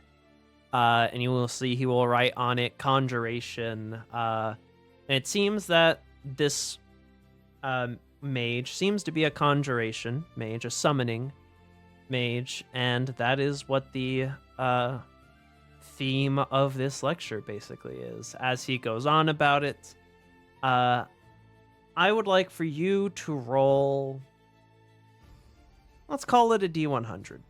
See how this lecture goes. God damn it. Oof. I'm rolling ass. All right then.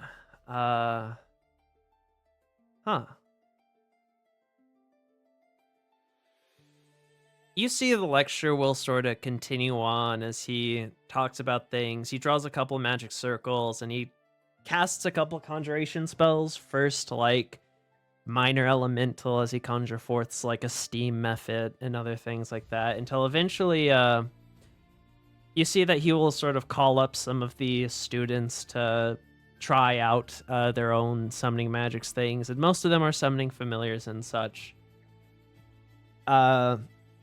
And he's guiding them through like drawing the magic circle and completing the ritual and such. I need you roll, let's call it an insight check. Yeah, insight check. Ugh. Wait. With a 14, as like students are coming up and drawing their own circles and summoning their own like familiars and such, you don't know why, but just something about the students just feels off as they're walking up one by one. You feel like something's wrong, but you can't really put your finger on it or like quite tell exactly what it is. Okay.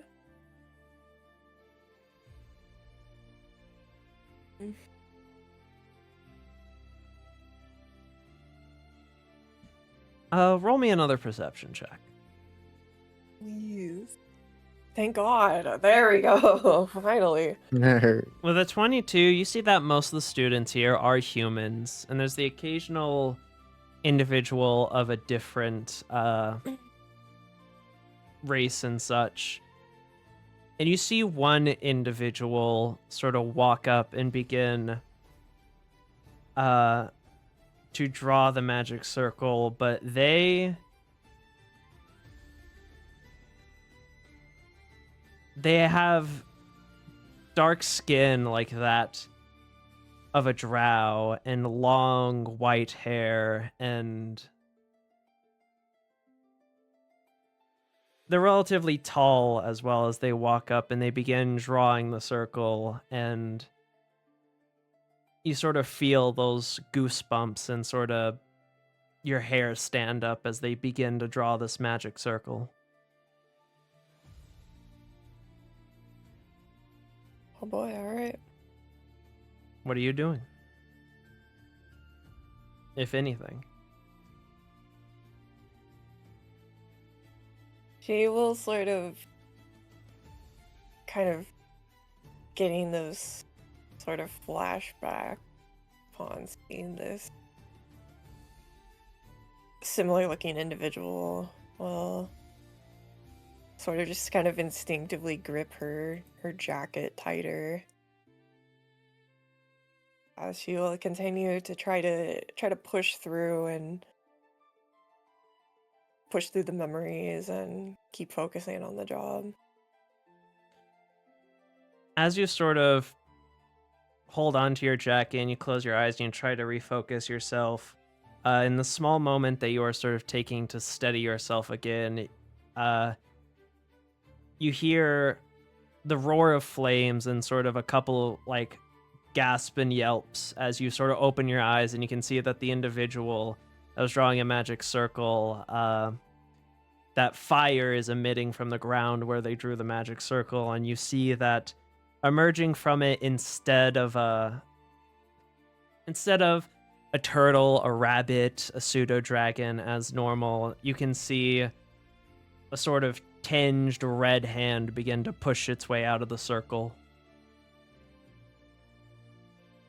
Oh. I need you to roll me with that 22 perception. You now realize that as you sort of steady yourself and you look back at them, they were not a drow or dark elf, but a tiefling whose horns were hidden by their long white hair. And you can see that as this assumedly demon is emerging from this circle, they sort of just tear off their shirt, as you can see sort of infernal etchings carved into their chest. And they say, "The betrayers will rise again!" As you see the runes on their chest begin to glow. And I need to roll for Mr.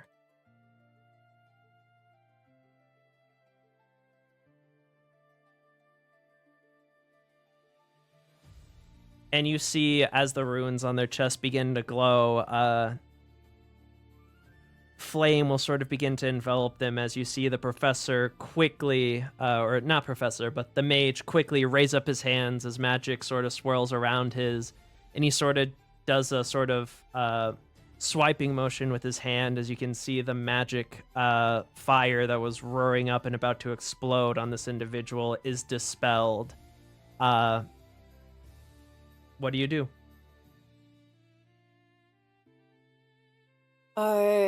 She is going to take a shot at the individual with her tranquilizer. Go ahead. Oh, that's terrible. That is roll. not enough. You see, you will go to shoot at the individual, Dog but shit. almost as if maybe it's because you're reacting slow, maybe it's because of your sort of reaction to their appearance previously, but your arrow misses, and as it does, you see the person sort of looks down at the carvings as they fail to go, and you see let me roll some things real quick. You immediately see two of the students there. Both of these like older human-looking individuals, a man and a woman, both with sort of the same blonde hair and blue eyes. The man will raise his hands, and as he does, you will watch as like magic sort of rings circle around the tiefling and sort of hold them in place before the other person will hold up their hands, and a barrage of magic missiles will sort of slam into the tiefling before they sort of go limp in the magic that is holding them in place, which you know would be hold person is. Yeah. But you see the professor, meanwhile, looks at the sort of demonic circle that was drawn as the demon is continuing to emerge, and you see he will begin sort of with his fingers drawing a magic circle in the air that sort of glows as he will sort of look to you and say, "You've already caused enough trouble. Just get these all out of here. Get all the students out of here."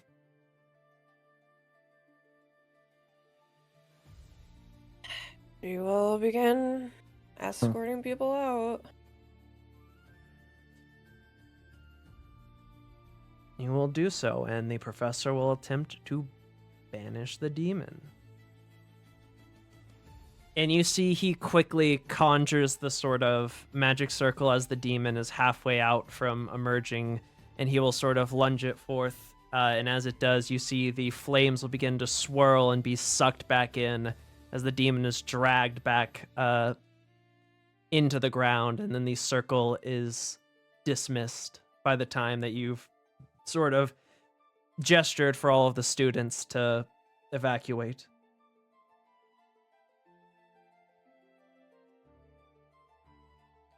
And at that point, the professor will sort of just pant a couple of times before walking over to the unconscious tiefling on the ground, and sort of gesture with his hand as you see a disc will sort of appear below them and lift them up as it will begin floating beside him.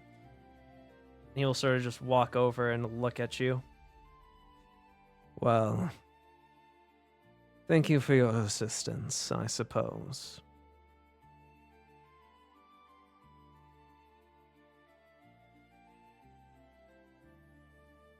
He just brushes past them.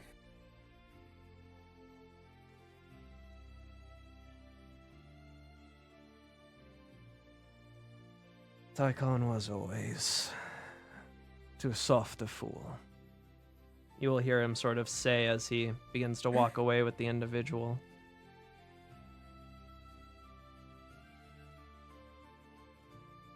As she walks away, she also murmurs, just, dwindling cunt. Oh.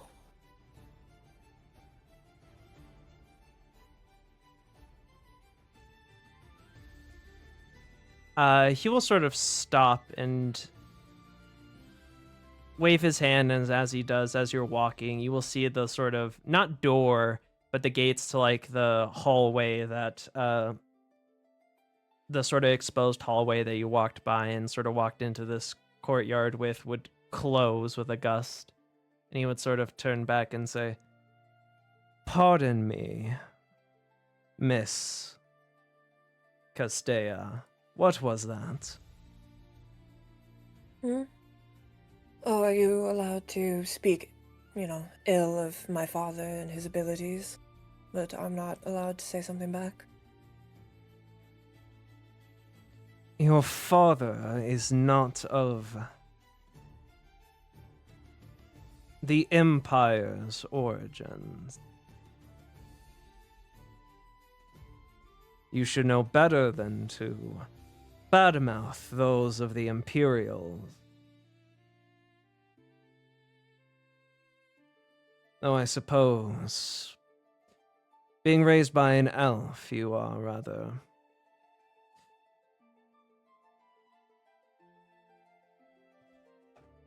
more uptight and less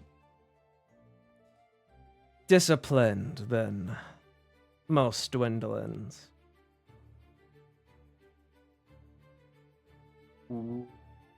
Are we done here?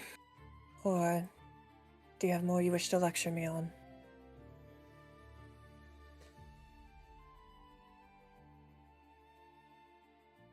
You see he will wave his hand as the doors open, and as he walks away, he'll say, "Genius wasted on fools."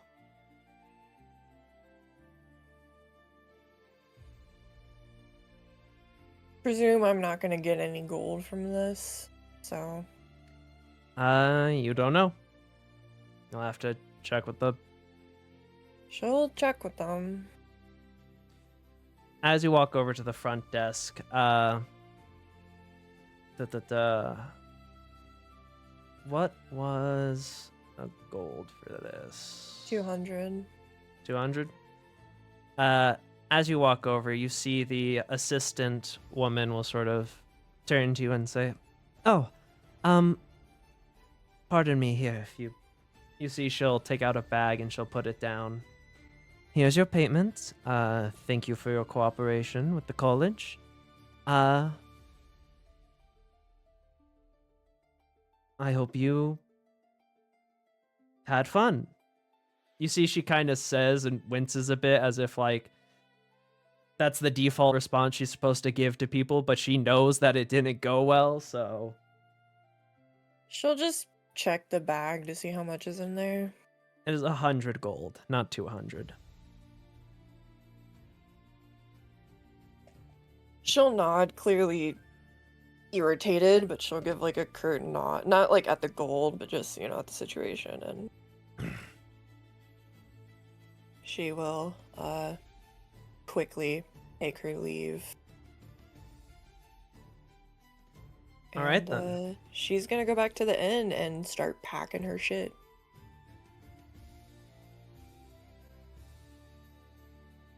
Alrighty.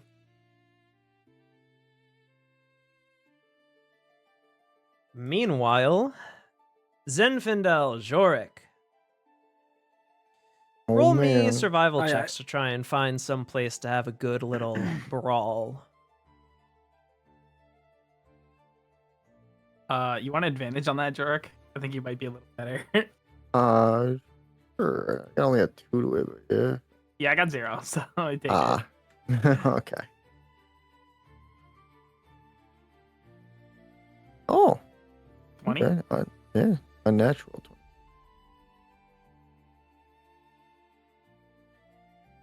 Alrighty. You see you all are sort of walking around, looking for places, looking for a big ol' fight, places where you could possibly fight, do some underbelly stuff, and eventually, Jorik, you're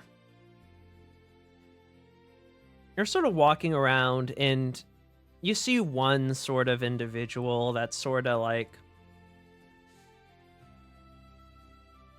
you, given how you are, by this man's build and his appearance, you can most definitely tell that this is like,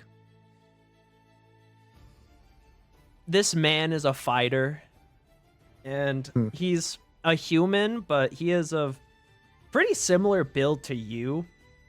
Not nearly as tall, but like rather well built. He is also rocking shirtless, and you can see that he is sort of he is following a bit of a like more well put together man, and the two of them seem to be walking in a direction, and you have a good feeling about following them. Okay. Yeah, he'll kind of nudge his infidel on that. Get him to notice, and we should follow them. I have a good feeling. All right, let's trust your gut then, Jorik.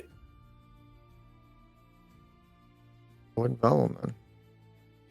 All right, then. You follow them for a little bit. Are you trying to be subtle about it? No. No? Okay. As you're following them for a couple of minutes, you see the fancier man will sort of hold up his hand as the bigger man will stop, and he will sort of just turn around and look to you two and say, "Pardon me, but can I help you two with something?" you're going to find some fights, aren't you? Perhaps. What is it to you? Zin's just gonna give a blank stare towards Jorik and then back at him. We are looking for fights. Obvious. Ah, I see. He'll sort of look Jorik up and down and then look to you, Zinfandel. So then I take it this is your fighter. Yes. Yes, he is. I am fighter. And you are his agent? Yeah, but I'll also fight as well.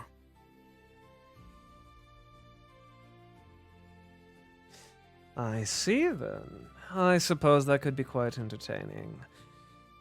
Come, follow me. And he will sort of begin making his way.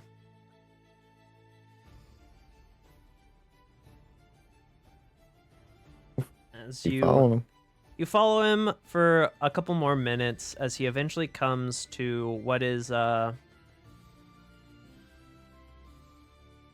you see that he walks up to a butchery called the King's Cuts. And he sort of walks in, and as he walks in, there is a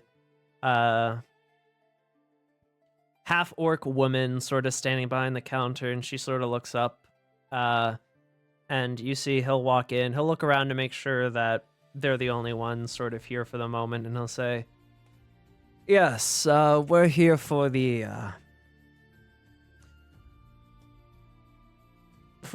stone coffined meat."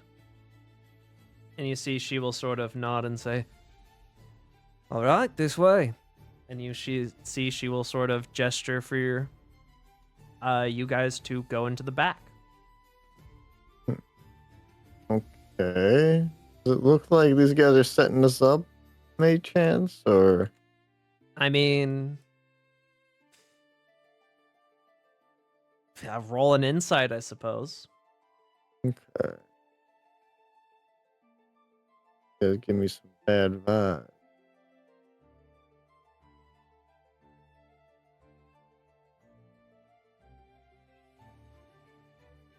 With a 13, no, you don't think they're trying to set something up on you. Good enough for me. All right. Keep going on. All right, as you sort of walk behind, you see she'll sort of take you behind, and then she'll gesture to a staircase for you to walk down. All right. Yeah. And keep going towards the staircase there. All right, if you two walk down the staircase, this is what you see. And you can drag your tokens.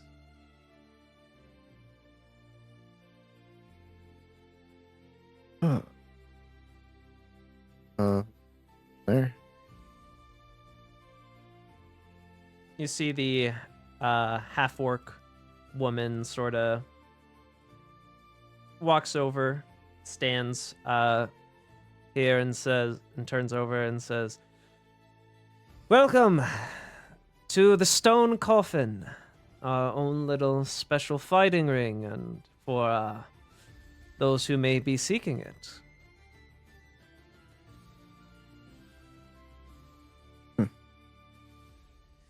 Yes. We You're welcome. people pay to be entertained, and they pay to watch good fights. So, if you're looking for a good fight, perhaps to even just put on a show, this is the place to go.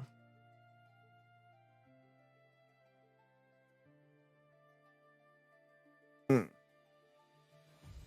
And you Good. see the more fancy man will turn over and look to you two. Well then, what do you two say about giving my fighter here a good match, or at least one of you?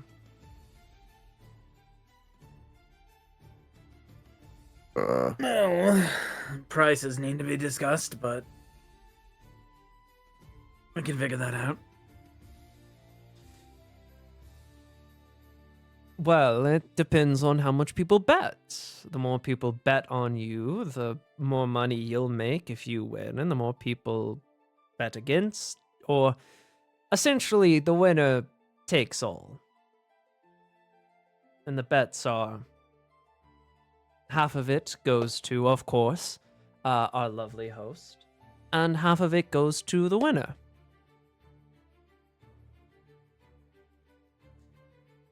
I'll let you know if you do win against me. I fight here with my fighter here very often, so you will likely be sizably paid. If you win, of course. Sure. Jork, do you want to go or do you want me to take it? Size this dude up. What's he? Are we using weapons or is it hand to hand or what's the? He'll look to you and say, "It will, whichever you wish. Could be hand to hand, could be weapons. There's no killing, obviously. We're not that kind of ring, but." Odd. What's his fighter look?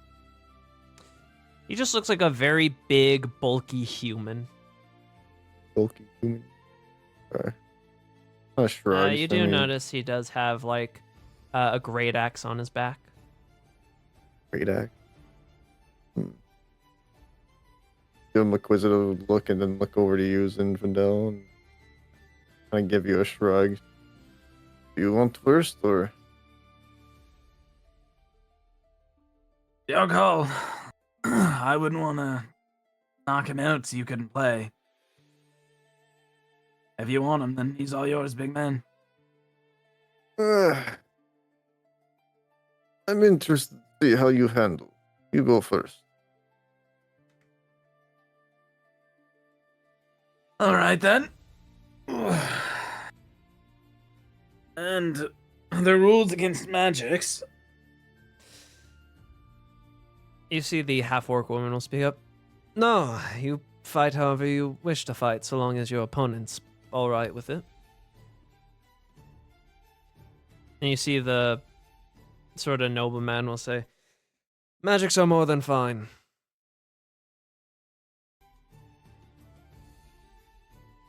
And you see he'll sort of just pat his fighter's shoulder and say, now go rake in me some money. And he'll begin walking over here to the stands.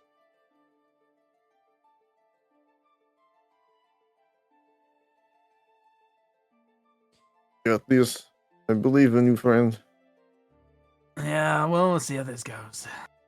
He's a big bastard. I'll, get my great sword of darkness out. You see he'll sort of take the great axe off his back and sort of, like slam it in his hand as he's sizing you up and down. Actually, I'll just use my normal, my face sword. Just use the normal greatsword. Using the normal greatsword? Okay. Yeah. This is gonna be very... Well, he wouldn't know that, because if you're gonna use your normal greatsword, I assume you wouldn't have summoned the darkness sword. So he doesn't know that's your usual, but Yeah. this will be quite interesting to see how that plays out. What's a good... No, not that. I think this is... Yeah, alright, we'll do this one. /play. Play.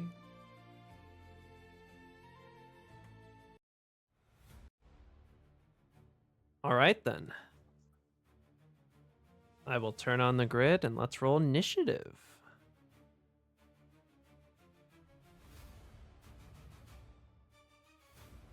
Cheer me on, Jorik. Yeah. Cheering you on. He's clapping, hyping you the fuck up. Let's go. Do not kill him, though. I would hope not. Alrighty. With that, it'll be his turn first. He'll immediately run up at you and take a swing with his great axe. 14. Does not hit. Second swing with his great axe, 14. Does not hit. And that's his turn. Zinfandel.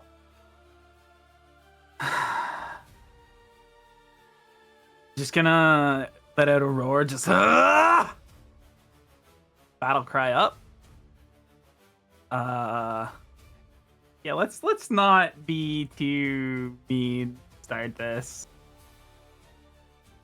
We'll swing at him with a fiery coated sword.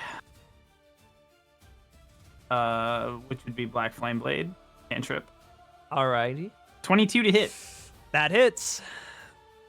12 points of damage plus 4 force damage. So 16 total. Owie. You swing your blade and you immediately don't cleave a chunk because you're not fighting to kill, but you get a nice little gash across his chest. Anything else? Nope, that's all I got for this turn. He is going to sort of let out a roar and beat his chest as he is going to recklessly attack to gain advantage, since it seems you can already hit him well enough. 21. 21 would hit,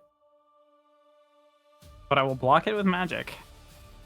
All right, then. You see he brings down the great axe set in a rage, and you have to quickly conjure up a shield as it slams into the ethereal shield and sort of bounces off of it, and he'll go for his second attack. 20.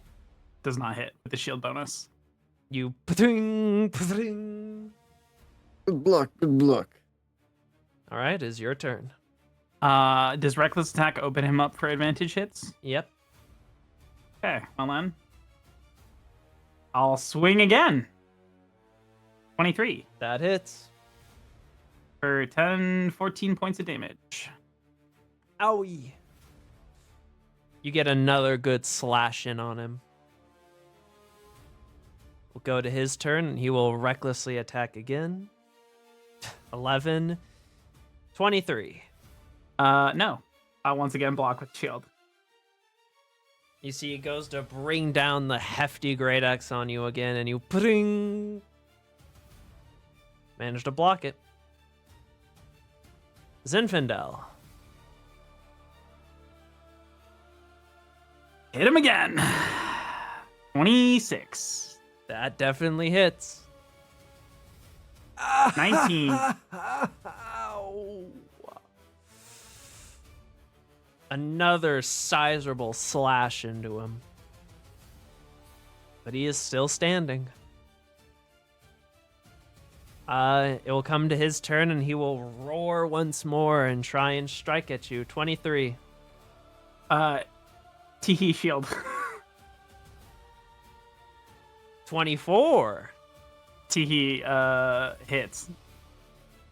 You see, you will bring up the shield for the first strike, but this time he'll just bring it back down the exact same place and shatter through your shield. 13 slashing. It's reduced by 4. It's my battle cry for 9. As he will get his own cut across your chest. How's he looking? Pretty bloodied. I think it's time you have a little nap. I'm gonna upcast sleep. Alrighty then. Centered on just him, so if he's less than 30 hit points, he's having a honk shura. Alright. How do you do this?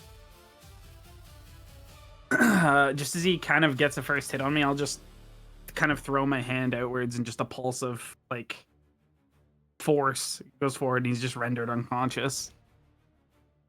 And I'll just hold the sword above his vitals.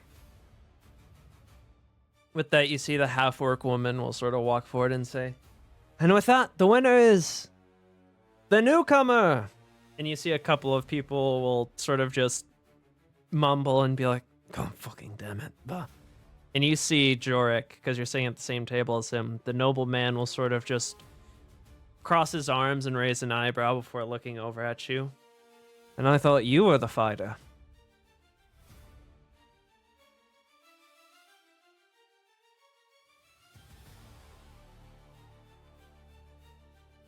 He fights a little more cleanly than me.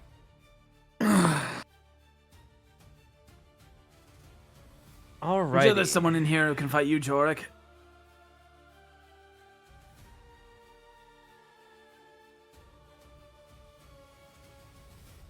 The odds were that, so What a great use of spell slots to make money. divided by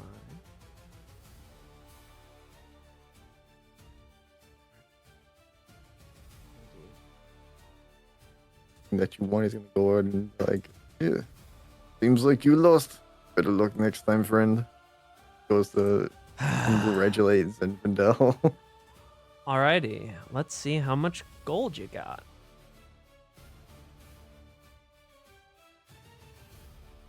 Roll 2d20 or 2d10s for me.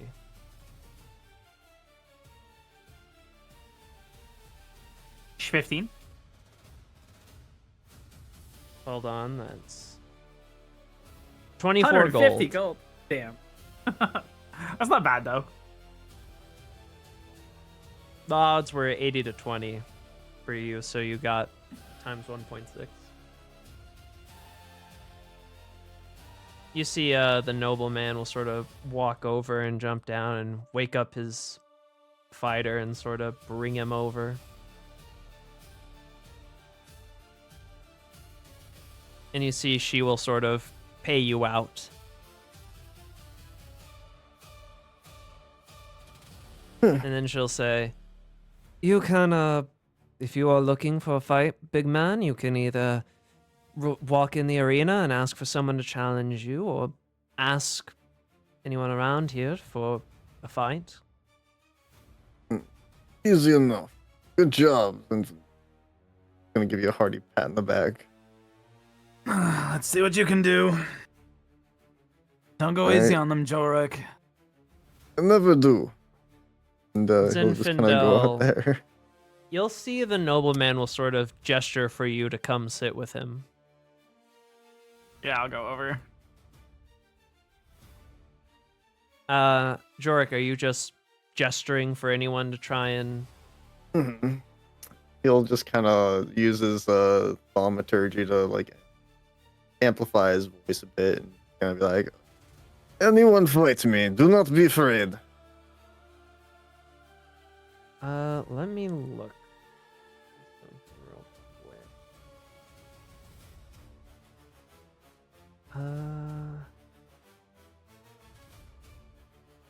Where are they?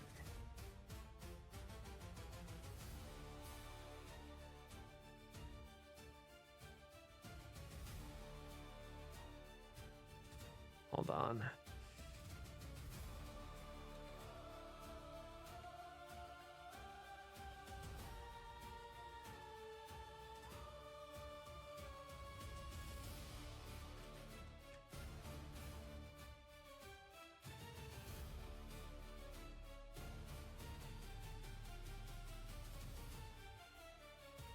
There they are.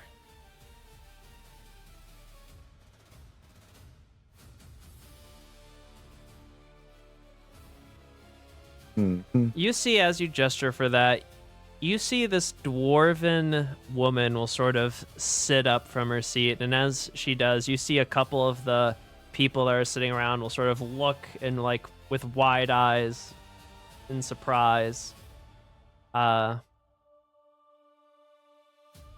As she will sort of jump down and make her way into the arena. I'll give her a respectful nod. And who are you?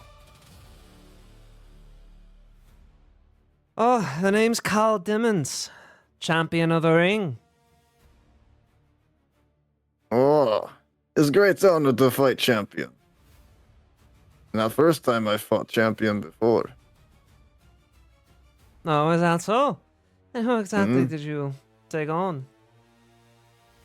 Well, if you beat me, I will let you know. How about that? All right then. Just don't go down too easy. We shall see. You see, she will sort of crack her knuckles. Yeah, he'll do the same as he reaches for his axe.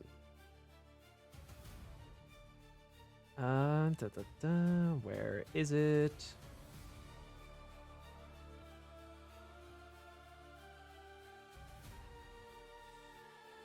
Alrighty then.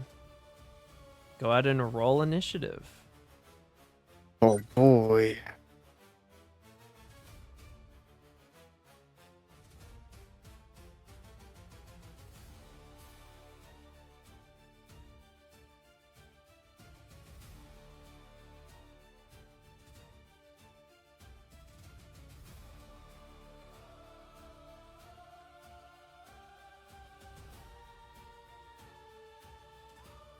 Nothing like a little bit of blood sport in the morning.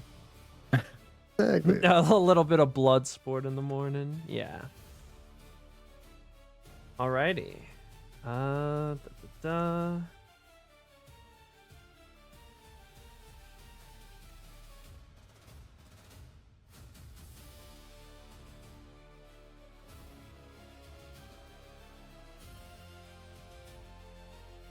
Bang. Oh. Alrighty, looks like she's going first.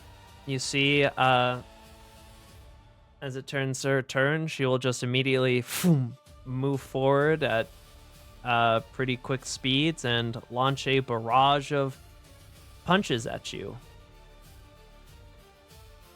Hmm. 1, 2, 3. 16, 14, 14. Oh, 17. And then Close.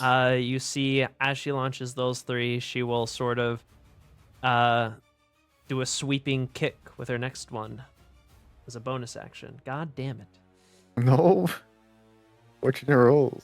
Choke her out, Jorek. All right, then. Fucking grab your her by the turn. neck. All right. Ugh. He's gonna just kind of like flinch a bit as he's not ready like that, and then he's gonna be like, "Oh, you are quite fast. Not fast enough." He'll go into a rage Alrighty. as he grows, and Oh yeah, I forgot. And she's a yeah. dwarf. This is Goliath the Yeah. giant. Oh yeah. Okay, and that I'm gonna go ahead and use his great axe. I go for reckless. Break her fucking spine! No, I won't go for reckless just yet, but nah, I shouldn't go for this. Okay. God damn. He's gonna take a wide swing with his great axe. Nope, you see she just nimbly ducks out of the way. Very fast. Got Anything else? Nope, that's bonus action and attack, so that's it. Alrighty. She's gonna throw a barrage at you again. Bop, bop, bop. Whew. 24 hits. Is that a nat 20? No. Bang. 5 bludgeoning as she sort of slams a fist into you. Reduced Halved to to 2. However, oh wait, I didn't cut. The thing doesn't automatically roll a d4. That's fine. I'll change it so it does that from now on, and then I'll just roll a d4. Actually, no, I can just choose. She's gonna do knockdown. Make a DC 14 dexterity save. DC. Does Danger Sense help with this? Or no? No, it's not a trap. Okay. No, it's advantage at any dexterity saving throws. Oh, it's such as traps or spells. Yeah. Okay. Yeah, just get advantage on that then.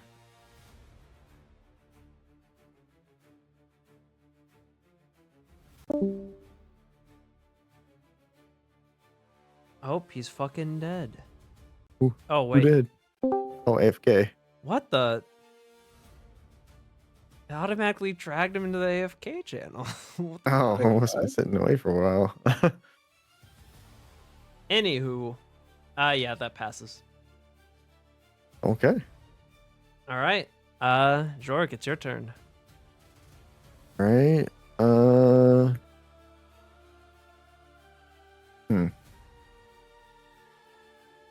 Rage going on. Could do that. Oh, it's really tempting to do reckless, but Reckless, you won't. no, I know how many times she attacks. That's not a good idea. It's not really worth. She Uh, only does a little bit of damage. you know what? He'll smack his axe against his chest, and all of a sudden he'll also use his rune. You'll see for the first time Zinfandel as he'll start growing ice from his body, and Armor he's gonna Agathis. cast- Hell yeah. yeah. Hell Armor of yeah. Agathis. Alrighty. Hit Jark for 2 damage each time and hit yourself for 5 damage every time, you bitch.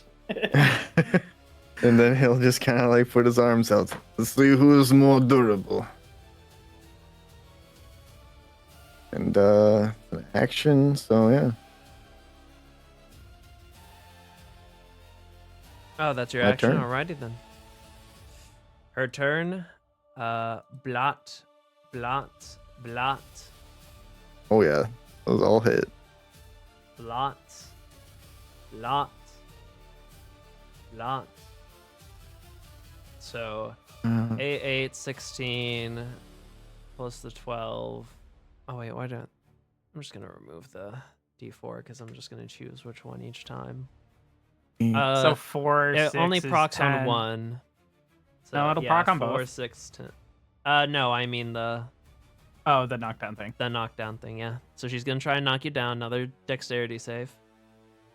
Should I do damage first or Yes. Okay. a 2, 4, 14? 4, 6. Yep. 14. She takes 10 damage flat.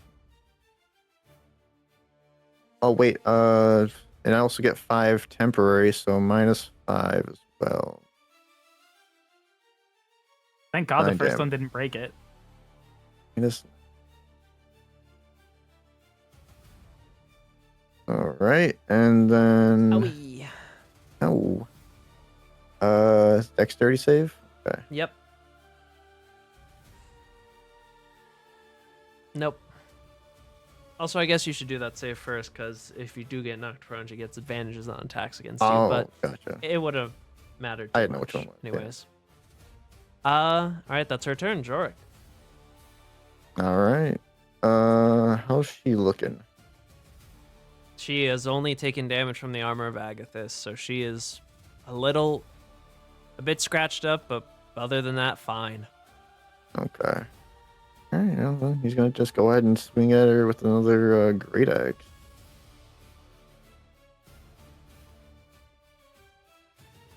Roll, yep. That Okay. hits. All right. Here we go. Can max damage, baby. And we'll do that. And once per strike, I could activate one of these here. It's a bit of a read, but he's gonna use fire strike as he smacks her with the great axe. A burst of Alright. flame will strike out. Roll a d10.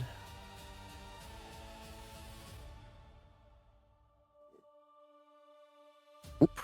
There we go. You see, as your armor of Agathis explodes from her punches and sort of freezes, the icicle shards sort of make a couple of cuts and sort of freeze her skin a little. Your flaming strike sort of melts the ice off as you deliver a pretty decisive blow. She is still standing, however. Right. I got nothing to do for bonus action. I think. Yeah, that's just right. Take an attack or what. I could do for bonus action. So yeah, my turn. Her turn, and you know what time it is. Nope. Oh, Nope. That hit. Okay. Yeah, that one 22. hits for sure. I don't have a 22. 12 halved to 6, and then another DC 14 dex save. He's 14. 30. Oh. A bonus action. Bah. 5 more damage.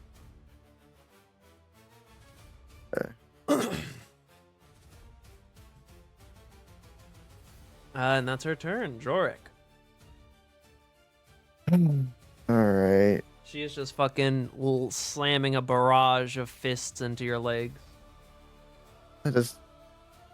I guess this only worked once, really? Okay. It's while you So have the long temp as the HP, temporary so- hit points are up. Oh, okay. But when She you took 10 upcast damage it, from it it. does more temp HP, so it lasts longer. Yeah. All right. Guess that. Didn't really need to do a rec attack yet, so yeah, just gonna keep beating the shit out of each other. I do another attack with his great axe. Come on, Ah. Critty. That Not hits. quite. Okay. Owie. There it is. There it is. Max damage. Attaboy. There we You go. land another And then hefty blow. during that strike, instead of Do the that, cloud. Do the cloud. can I do cloud? Yeah, It'll I'll make do. you invisible to her if you succeed. It'd be sick. Yeah, I'll do cloud strike. You can only do one of. You can only choose one of them. Yeah, only one per hit. When you take this feat, choose one of the benefits listed below. Oh, Once per turn, when you hit a target with a melee weapon Oh. attack or ranged weapon attack using a thrown weapon, you can imbue the attack with an Oh, additional weapon, effect depending weapon, on the or benefit. prone. Okay. Okay, so I get to choose So you have one. to choose one, and you get that strike for. Okay. You Well, already I already used fire, said but I won't fire. keep you to it since you didn't Okay, get it I right. misread that. My But bad. whichever one you choose now, that's it. That's the one you have. I feel like that would be a lot more fun with the rune magic to pick like at the start of a day. Well, there's secondary feats on top of this that Yeah. are related to each element. So whichever one you choose for this determines those. So I'll do Hill Strike. I think I'll stick with Hill. I'll delete the rest. Okay, alrighty then. that's a 1d6. Right. Yep. And a strength saving throw or be knocked prone. Oh, 6 damage, and she is knocked prone. As your sort of attack slams into her and knocks her on her back. Anything else? my turn. She will quickly sort of rock back and hop back up to her feet, and as she does, let out another flurry of blows. Bah, bah. Ooh, God damn. On the second Natural that the crit 20. one, I'll use my reaction to use Stone Brace. Hey, does Stone's Embrace work for everything on that? Or For what? shrug off. When you take damage, you can use your reaction to roll a d12. Edge your constitution. Oh, it's only for. Yeah, for a natural 20, he's gonna use this. Brace for that. There's the number on, or just the. All right. Go ahead. Okay. Plus your con. Con is 15. Well, that nullifies all the damage, but you still have to make a DC 14 dex save. D14. God deck. damn. Tough fight. Wait, what is your con? 4 or 5? It is 3. Oh, 3? You take 2, half to 1. Oh, wait, no, actually. With the reduction, apply easier and reduce the damage by that. Anyway, you wouldn't take any damage Okay. because of your resistance and such. So, but Yeah. go ahead and make that dexterity save. Mm-hmm. Yeah. Getting lucky That with passes.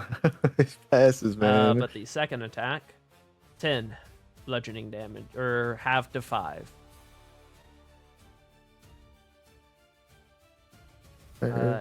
Those are 3, and bonus action, 1 more.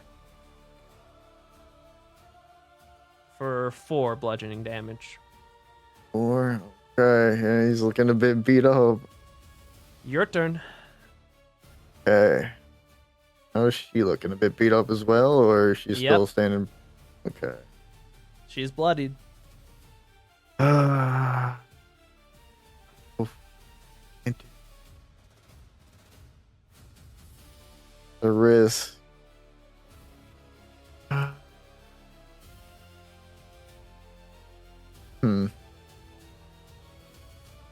Oh wait, I think I have some giant stuff as well. No, that's just reach. I have a throw. Okay.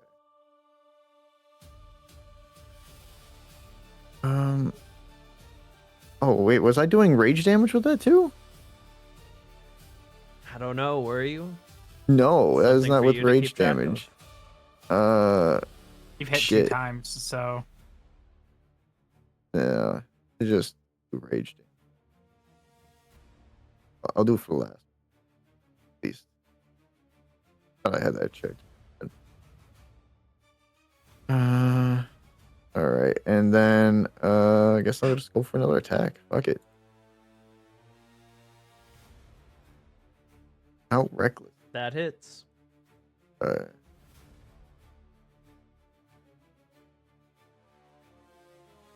Owie. Got That hurts, but she's still standing, just Proficiency. barely. Can't use that anymore. I get a proficiency equal to a proficiency bonus, so I only get 2 times for that. Okay.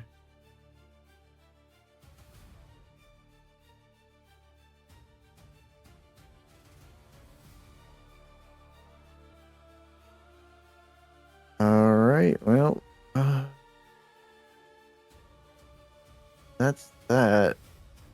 Alrighty. 1, 2, Oh no. 3. Flop. Plop. Plop. Okay. So 6, 4, 4. 14. So 14 total. half or no? That is That's half. half. That is yeah. half. Fuck. Well, that's gonna bring me down then. Even if I roll for dex or anything, guess I'm down. Have anything else to roll for that?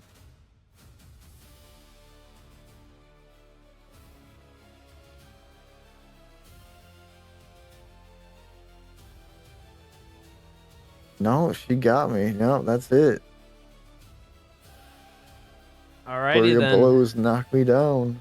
You see, she slams one fist into like your knee, causing you to fall to one knee, and then she sort of slams the other fist into your gut, causing you to lurch over even more. Before she then jumps up and does a jumping uppercut right on your chin, and you just are knocked backwards and fall unconscious.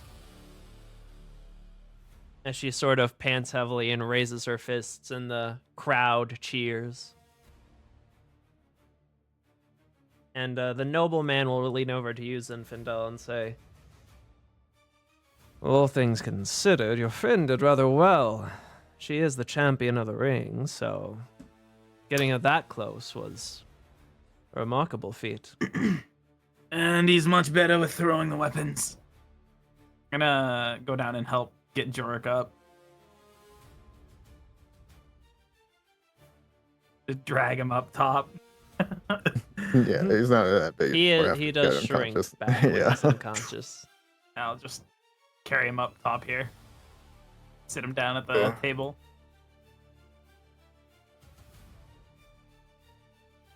You see she'll walk over and take the bag of coins from the orc lady, and then as she's walking over, you'll sort of slap Jorik awake, since it was, a spar. He can, and as she's walking over, she'll just turn to you, Jorik, and say, "You did pretty damn well, big man. You almost had me there." Yeah, I thought I did, but you are very fast. I give it to you. You are very Aye. good. You are as well, big man. Get a little bit better, and you might just best me. He'll nod at that, and he'll look to her and be like, "I don't know, bleak way." Huh?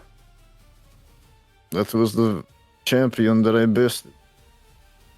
Lionel, let me roll something for her.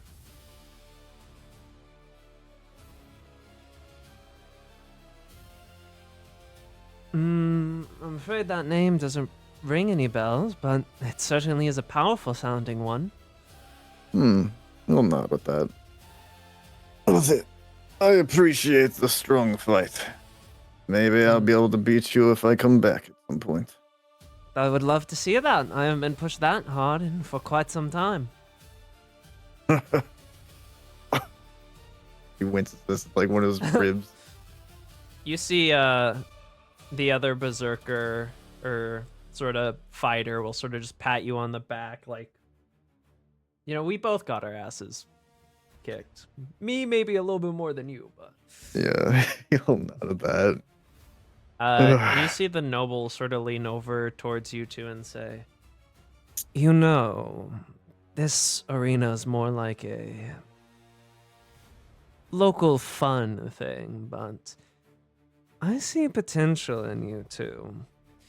Unfortunately, stuff like this isn't really done too much or officially in the Dwindling Empire since the end of the war, but there is quite the market for it in the Kryn dynasty if you're ever over there. Well, that's funny you say that. We're headed that way in the next few days. Oh.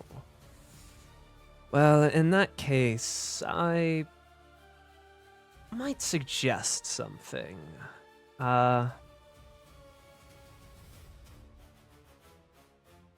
If ever you find yourselves in... Let me remind myself where it is.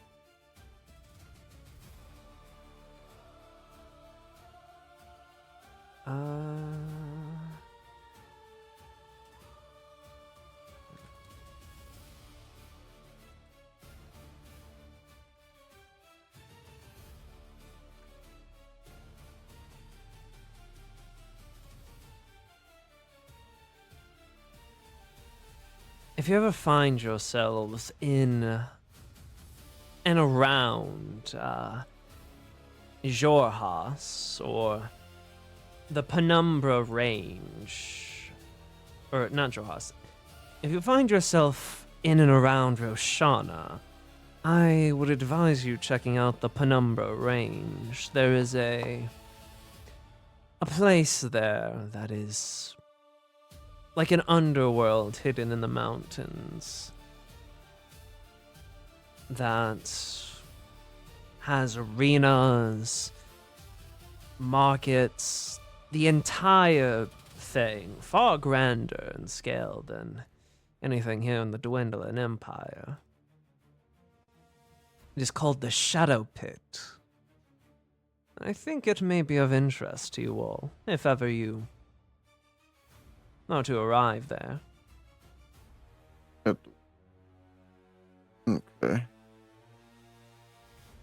This We'll is look good into to it. know. Is there a name we should give them for recommendations? Do we need a vouch or anything? You will need to simply prove that you are not. How to say?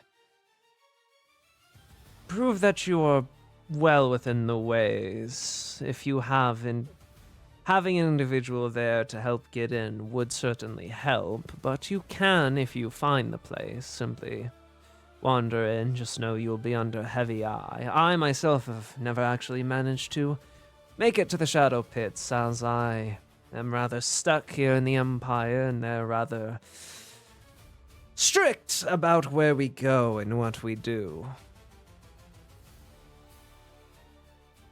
Even this is already stepping outside of those requirements.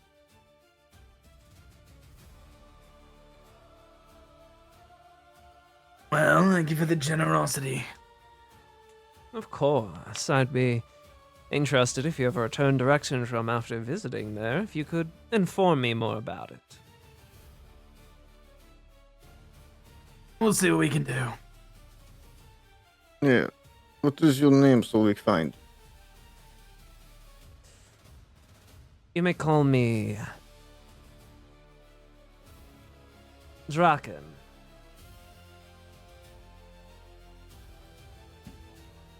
Any dragon or just dragon? Let us stay with just Draken for now. I frequent this place rather often, so if ever you return, we will most likely cross paths here again.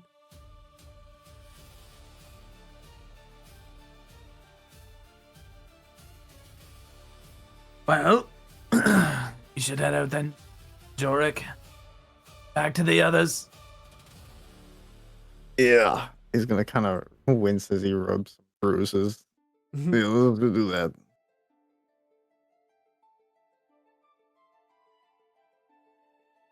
All right then. And you two will sort of get up and begin to head out. The dwarven woman will wave to you, Jorik, as you're on your way out, and you all will begin making your way back to the inn.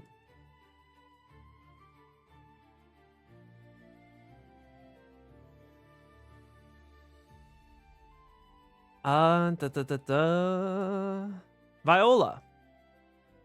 Hey. Roll. You managed to get to the bathhouse and have a nice, relaxing bath. They do offer a spa additional treatment for just 2 gold, if you wish. Oh yeah, I'm splurging. You have a very nice spa, very relaxing. They use some like heat stones and give you a nice mud mask. Very nice. Very refreshing. Okay. Would you be doing anything after that? Let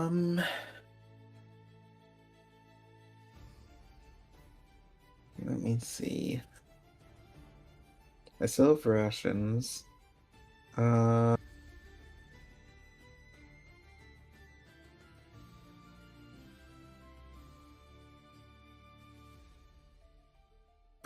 No, I'd probably that was Viola's main thing, was just, having a nice relaxing time after all the stress of being her dad for a day.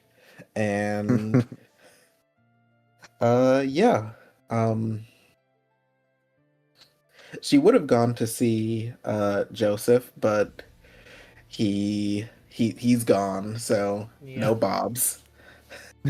Unfortunately.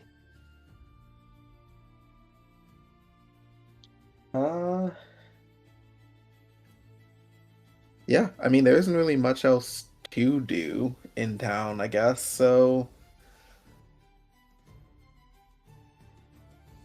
Alrighty then. You will get your nice little treatment and you will return to the tavern inn at about the same time as At about the same time as everyone else, you would all pretty much converge around the same time as you finish up your activities. A couple hours passed by. It's like midday as you all return to the inn. Well, you look more annoyed than usual, Fern. Yeah, things didn't go well.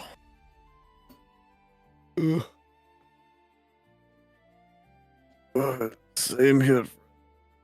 Things. You see fucking Jorik walk in, fucking covered in bruises. Fucking got welts on him like he just played a mad round of paintball.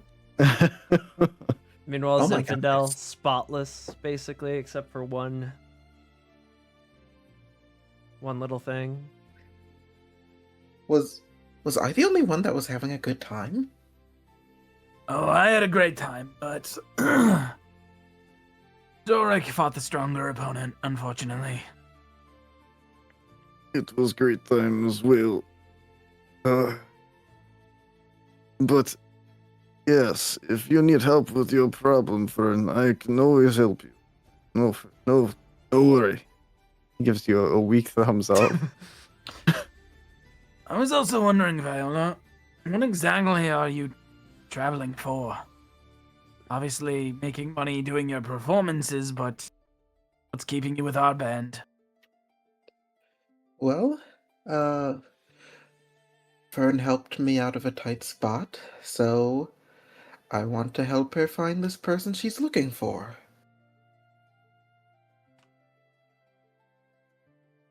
And, it takes us all across the country anyway, and it was already my plan to travel and make a name for myself.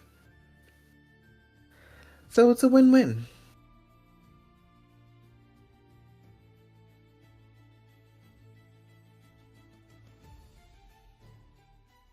All right, then.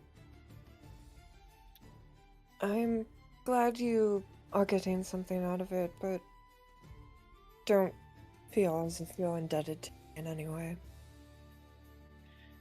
Fern, we've been over this before. I am not leaving until we find the person you're looking for. I am invested in this. I need to see how this forbidden love plays out. Forbidden love.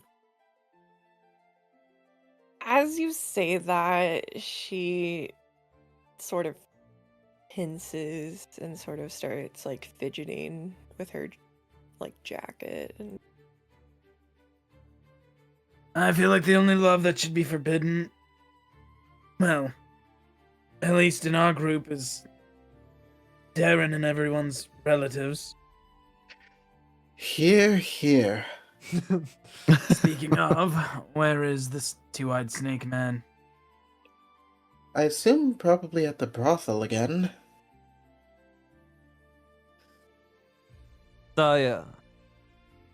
Friend, not leave room yet, da. He did Oh. not. Did Is he someone okay? give him this? I'll go check on him. I'll head upstairs. All right. As you head over to his room, Darren, what were you doing in your room this whole time? Darren is just in like a sort of like a blanket burrito, just having himself like just an indoor day. And what's got you wrapped up in a blanket today? I'm not going out there if she's out there. Listen, Fern doesn't like you, but she's not gonna hurt you. Not her. No, I'm confused. There is a woman out there who is my antithesis. I will not leave this inn unless we are leaving the city. And what's this woman's name? Avalai.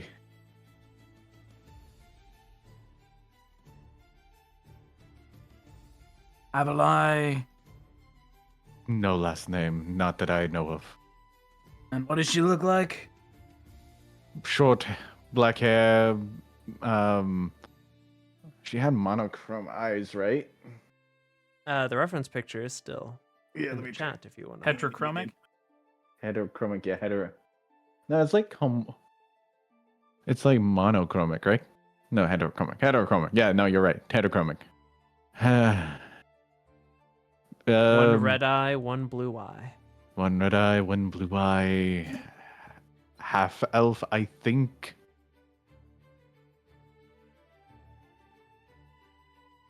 Understood. Well, we're all downstairs. As I leave, I'm gonna reach out with my mental communication to Alabaster. All right, what are you saying? I need you to find somebody in the city for me and bring them to our inn. Our friend's No! cooked up in his room. You don't terribly know what you're doing!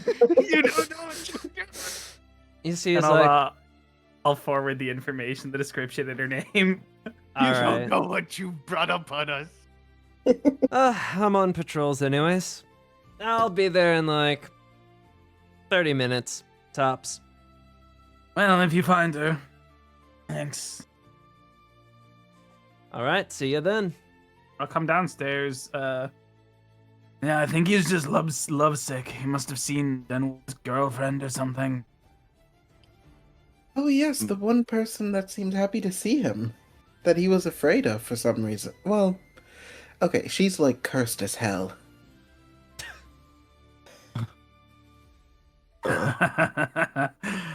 This'll be fun. What, did you see her? No, but Alabaster's gonna find her, and... Well, if her luck is as bad as you say, and his is as good as it is, they might fall in love. And... honestly, I just want to see how that plays out. I haven't had a laugh like that in a while. Wait, so she's coming here? If he finds her. If he finds her. She stands up. Well, I think I'm going to, are there any other taverns in this town?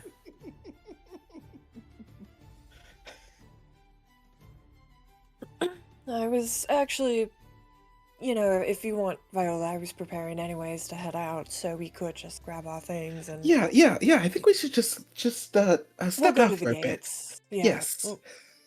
We'll camp out at the gates, and you all can meet us when you want. Yes, it'll be a girls' slumber party, as they say. With only two. Yes, No additional. no. Even if you guys wake up as girls again. So do you why are two- we the only normal ones in this party? I need the drink. I- need I am in too much pain to experience more different pains. All right, do you just get normal ale or Uh, the big one? I'll get the big one if I get whatever. All right, you get another big mug of just black tar, basically. All right, yeah. And Fern and Viola, you're like going up, grabbing your bags, and then going towards the door. Yep. How much was it? 5 gold. 5 gold. And you'll have to roll a Constitution save every sip you take. As you two sort of get up, you grab your bags and you head towards the door. As you reach for the door, you see the door will swing wide open, and as it does, you will see a somewhat short elven woman with black hair and one red eye and one blue eye, and she'll say, "I found it!" Okay, Oh, so hi, in Scott Pilgrim, right? Yeah. Yeah. I'm leaving. One way or the other. Jumping out the window. Crash out the window. And Viola Hold just up. disappears. I had to roll So something. seeing Fern just jump at the window, Zinfandel Hold will- on. I need you to roll. I need both Fern and Viola to roll dexterity saves. No. That's a dog shit roll on my part. No. I'm just rolling terrible this session.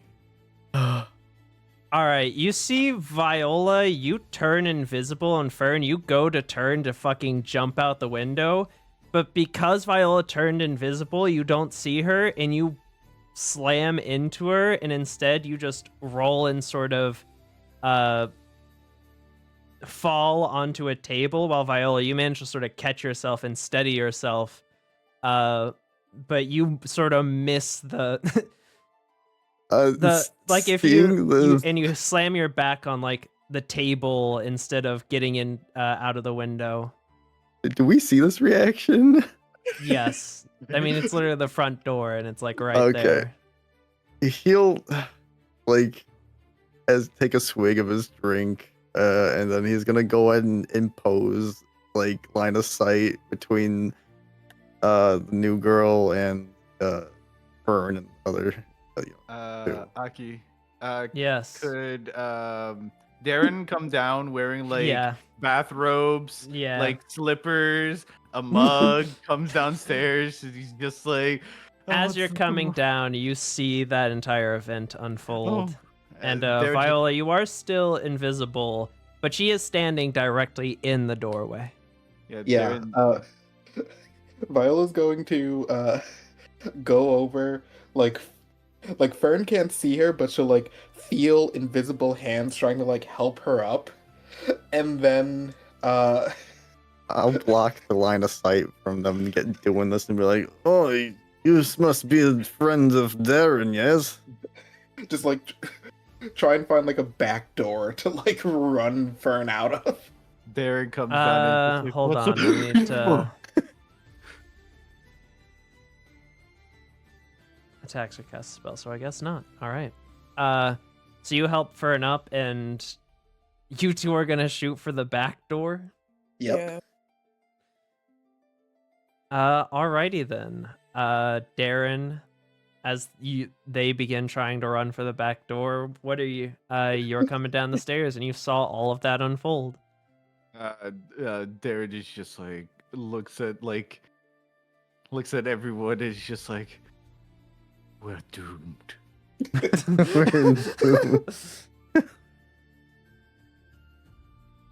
As the two of you run for a back door, you realize that there is no back door.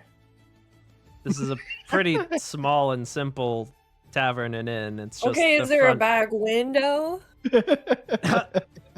Not really, because the back of the tavern is kind of just like the bar and the. Bitch, I'm going up to the fucking second story and climbing out. I do not care. Fern is going to kill this woman. I am getting out of here. This tavern is a pretty bad fire hazard, if you ask me, guys. Right? All right, you start running up the stairs past Darren, and are you following Viola? Nope. Viola, looking outside because you said that there are windows, right? Yeah, there's like a big window in the like front tavern, in the front of the tavern we're in. Okay.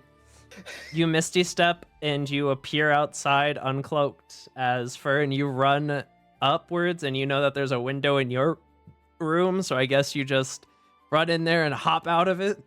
Yeah. Roll a dexterity save to land. Viola's gonna try and catch her. I'm just, this is a bad day for me. Roll an athletics check, I suppose, then, to catch her.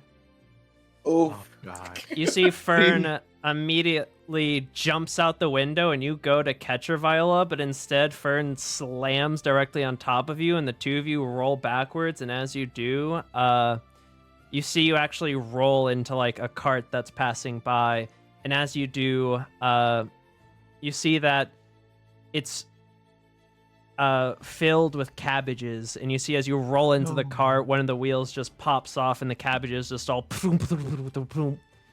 fall on top of you and begin rolling down the street. And you see a man there sort of just look back and say, "My cabbages." This is some Looney Tune bullshit right here. I'm not gonna lie. Viola just gives him 5 gold. helps up Fern and runs. Yeah, no, I'm booking it towards the main gate. Get the fuck out of here. You guys see what you brought upon us? This is unluckiness. Meanwhile, all of you guys all saw that occur through the like big front window of the Fern tavern. has fucking perfect form as she just flips it. The Joseph Joestar fucking Yeah, run. she is getting the fuck out of there. Darren looks over at Zinfandel. What have you done? I didn't clearly do anything because Alabaster's not here.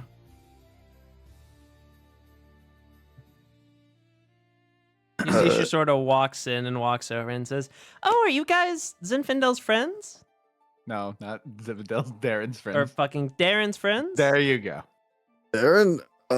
No, he came in here and started talking about you like you're his best friend. I think he's been living upstairs. He has been like- laying in bed and Well, he's rotting on the stairs right there. sad. Oh, Yes. there he is. Darren needs to roll a Must have dexterity missed you. save. Of course I do. Dark, we're not gonna get bad luck from this girl because we're gonna be nice to her.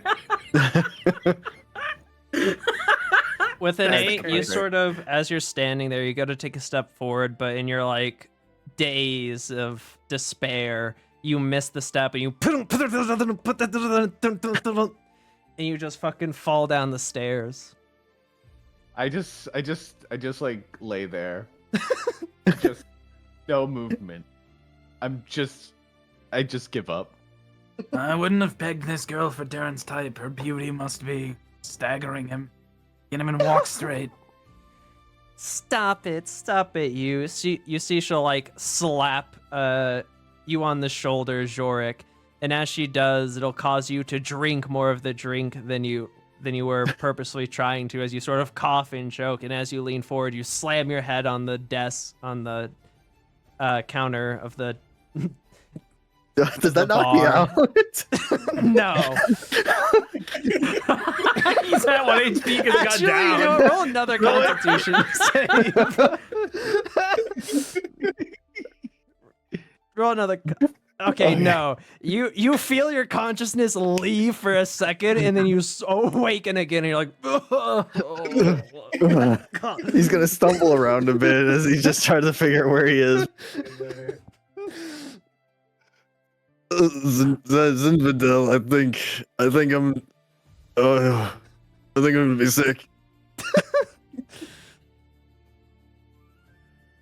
At least do it in the corner. I'll clean it up with magic. He's just gonna fall to his hands and knees and just start dry heaving as he's like trying to figure out where the fuck he is right now. If he pukes on the floor, I'll press the digitate to clean. you see she'll sort of bend down, and she'll like, oh, it's okay, they're there, and she'll go to pat you on the back, but as she does, she slaps immediately one of like the bad bruises on your back, and you can feel it He's just gonna go as like you feel your ignore back that. sort of As he's lock just up. he's just gonna lock up and then he's just gonna slowly just go to lay down on the floor. Oh my It is- goodness. Darren, you've made so many friends. I'm just. There's just like in the fetal position again. Anyways, hi there. My name's Avalai. And she'll like hold out a hand towards you, Zinfandel. I'll shake her hand. Zinfandel Mercurial Rose. I'm a smith from up north. Interesting. So, how did you find yourself with Darren? Well, his old companions, a group of belligerent cultists, Oh, kidnapped that's not us, very nice. and we found ourselves in cages. Sounds very unfortunate and not much like you, Darren. I was only in there for a few days. I tried escaping, and then I was also put in the cage. Oh, well. Are you like an adventuring group now? You could say that. Do you need any more help? No. I mean, I Darren don't is know fixing- much magic, but I know a few things. I just need you. See, look, I just learned this one. And you see she'll raise her hand No! as fire will begin to conjure in her hand.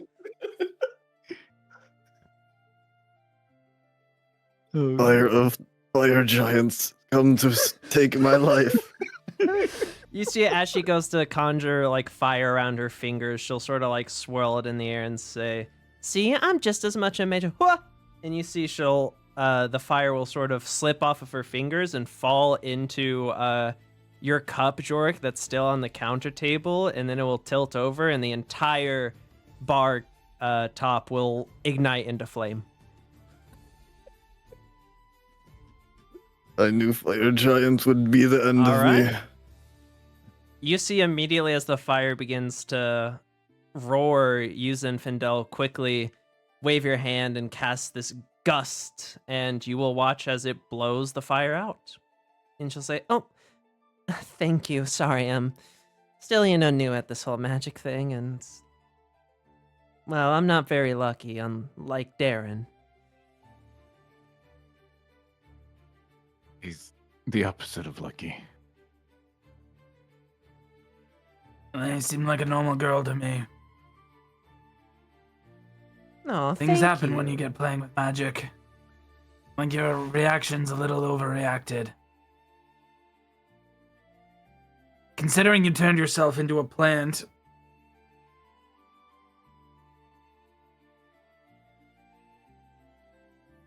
I mean, exactly. See, Darren, I don't know why you are so hesitant. We're best buddies. How exactly did you meet? I'd be interested to hear that story. Oh, we were just, traveling through towns, and we both happened to end up going to the same tavern and inn, and then I accidentally kind of sneezed and then bumped into Darren, and then Darren bumped into this really big guy, and then that really big guy got mad at Darren, and then he got thrown through a window and then onto a cart, and that cart kind of got taken away, and I chased after that cart and pulled him out of a farm that he was being dumped at. It was not a good day. It was the worst day of my life. Do things Second. like that happen when Darren isn't around you? Things like what? A large chain of events, all stumbling together for an I mean, that's unfortunate kind of just my outcome. life.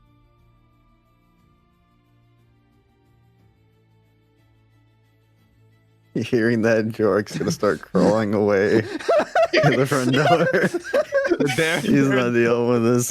Darren's grabbing Jorik and just like crawling with him.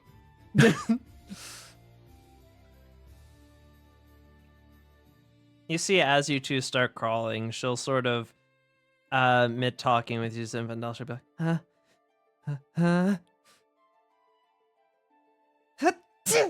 and you see, as she sneezes, she'll sort of bump into the table a little bit. You see the mug that had the drink in it will roll off the table, roll across the floor, hit into a broom. The broom will fall down and hit into a coat rack, and the coat rack will fall down and hit into the window, which will shatter, and then the shattered glass will sort of sprinkle on the ground in front of the door.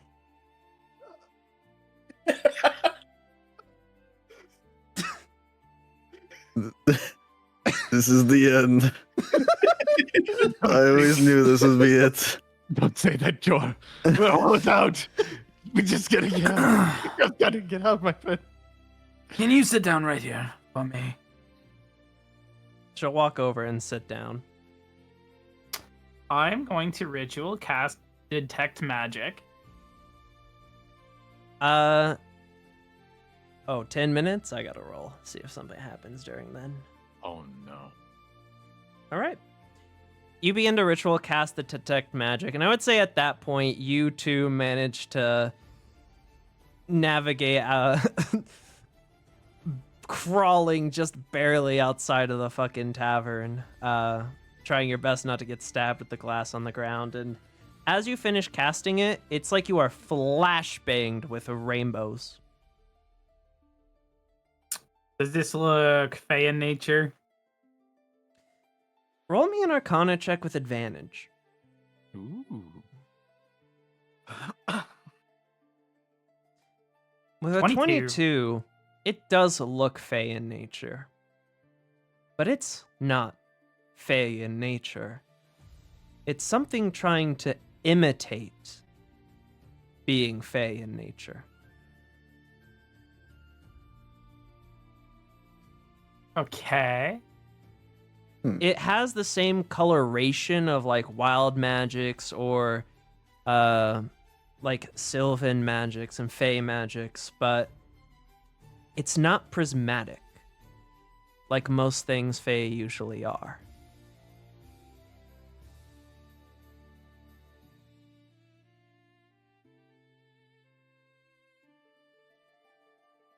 Am I able to like get a read on it with Arcana and interact with it in any way? Like focus on that? Kind of dig deeper into the nature of whatever is afflicting her? I'd say roll a spellcasting check, so intelligence. I will burn my advantage inspiration. 16. With a 16, you close your eyes and you focus in on the magics, and you can definitely tell it is not fey. This source of magic is something decently powerful, and it's trying to mimic fey magics, and it's doing a really good job. In fact, the only reason you could really tell a difference is because you are a fey. If you were anyone else, you would probably confuse it for wild magic or fey magic as well. However, whatever it is masking itself well enough that even though you know it's not fey magic, you can't tell what the origin of this magic is. And as you continue to sort of peer and try and look deeper into it, I need you to make a wisdom saving throw for me. Is 7.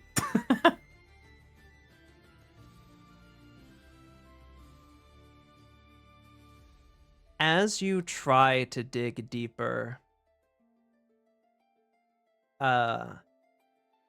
you will quickly feel sort of, it feels as though, almost as if time sort of stops for a bit as you try to dig deeper and your surroundings disappear, and you're gazing into darkness before you can see something glowing at the edge of the darkness, slowly creeping closer before it seems as if something is opening and the light is getting brighter, but before it can open up, you will feel a hand on your shoulder and a familiar voice to you say, "Not just yet, brother." And you will be snapped back to where you are.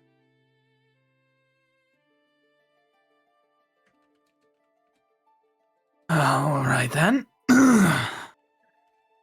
I like this girl, Darren. You have something interesting going on. Oh, thank you. Can we leave?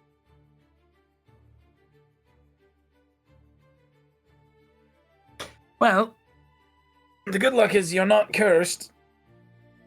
The bad luck is you might be possessed.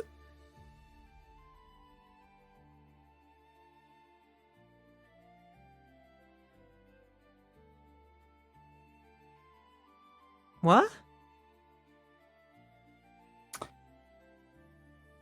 You have a blessing or something that is imitating fey magic, but it's very clearly not fey in nature, I would know.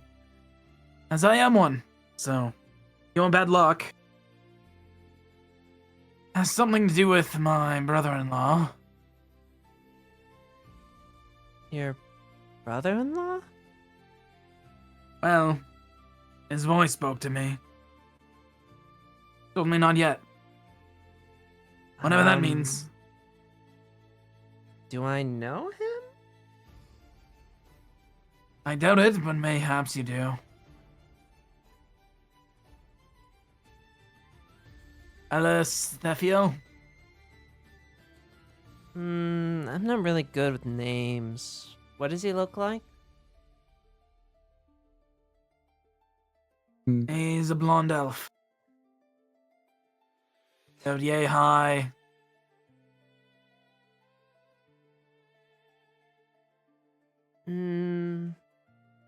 No, I can't remember anything. Well, you might be better off staying away from large cities without somebody to clean up your messes. Okay.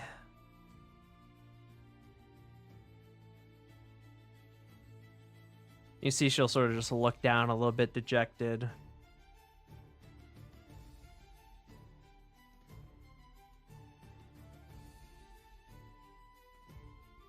Well, you're free to use our room since I guess the others want to leave. Though,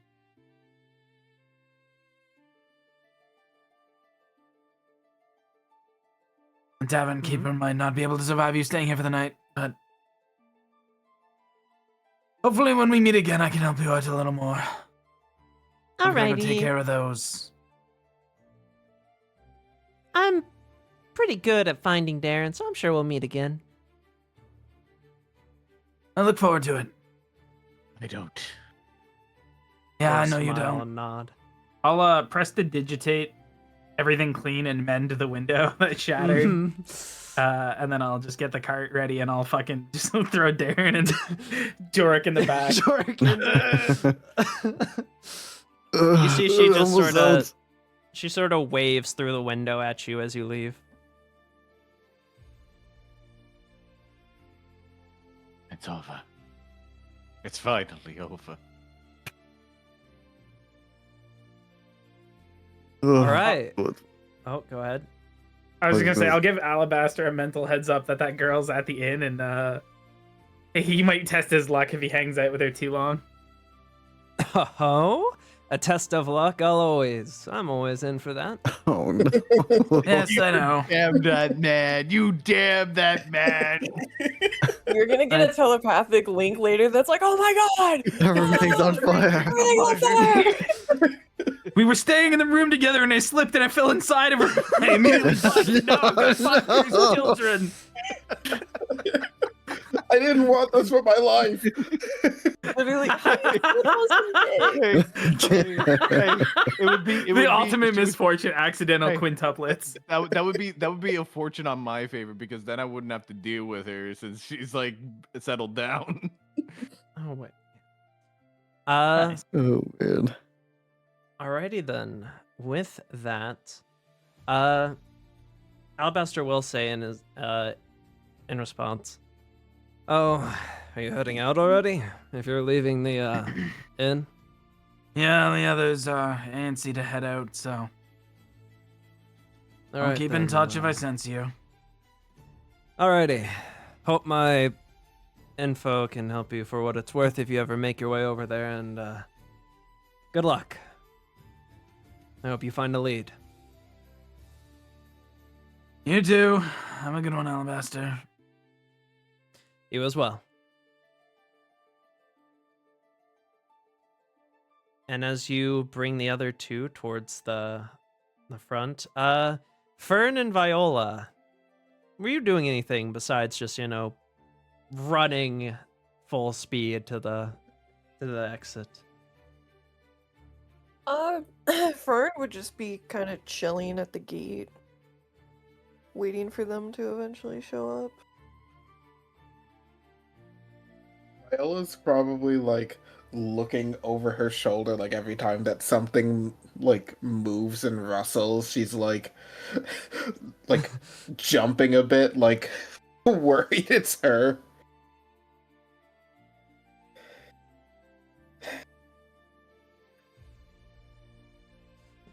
Eventually, as you all are waiting there, you will sort of roll perception checks for me. What? Oof. God damn, man.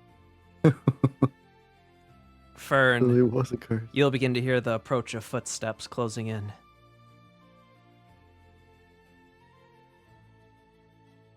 She'll kind of like walk a bit down the path and kind of look back as like, okay, do I need to start sprinting again?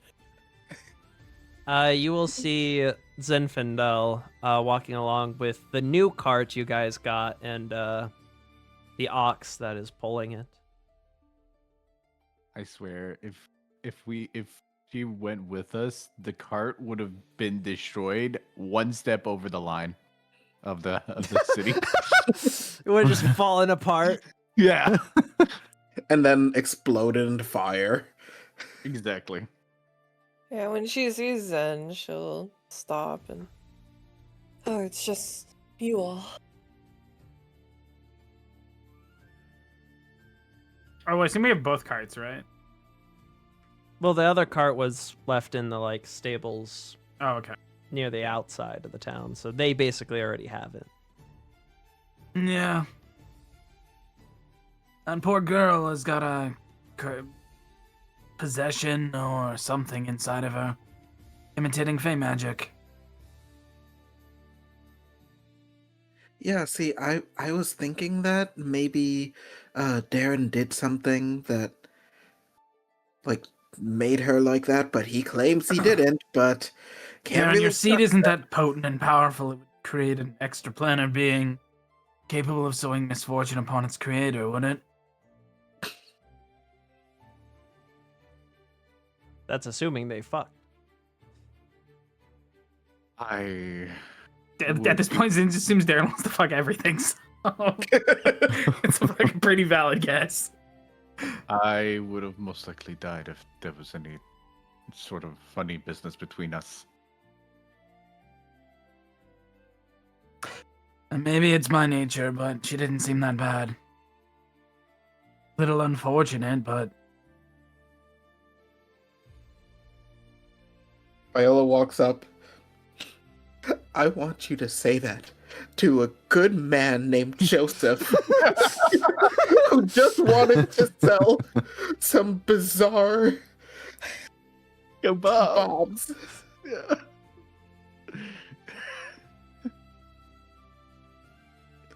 I don't know what happened to this Joseph, but all right. I'm traveling with Hey. weirdos.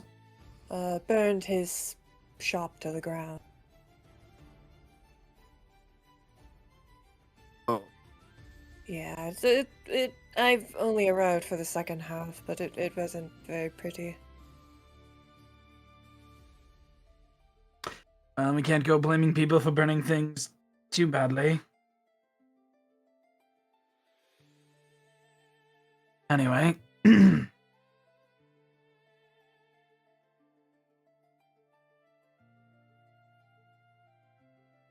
Traveling at night. Shall we get moving? Yes, the sooner we get out, the better. Yes, don't- I concur. Know how much progress he might have made already, so.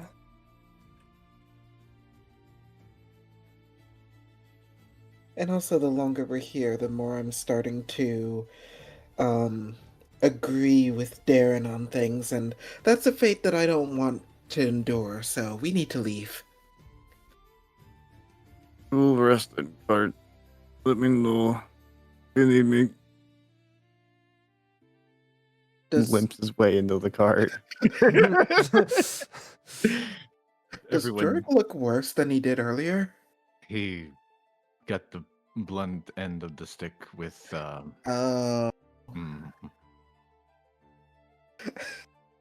She's just going to just hit him with the little cure wounds.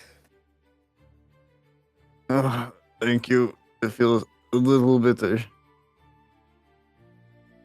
Yeah, it's not a lot, but it's something. Let's just hope that the city doesn't burn as soon as we leave.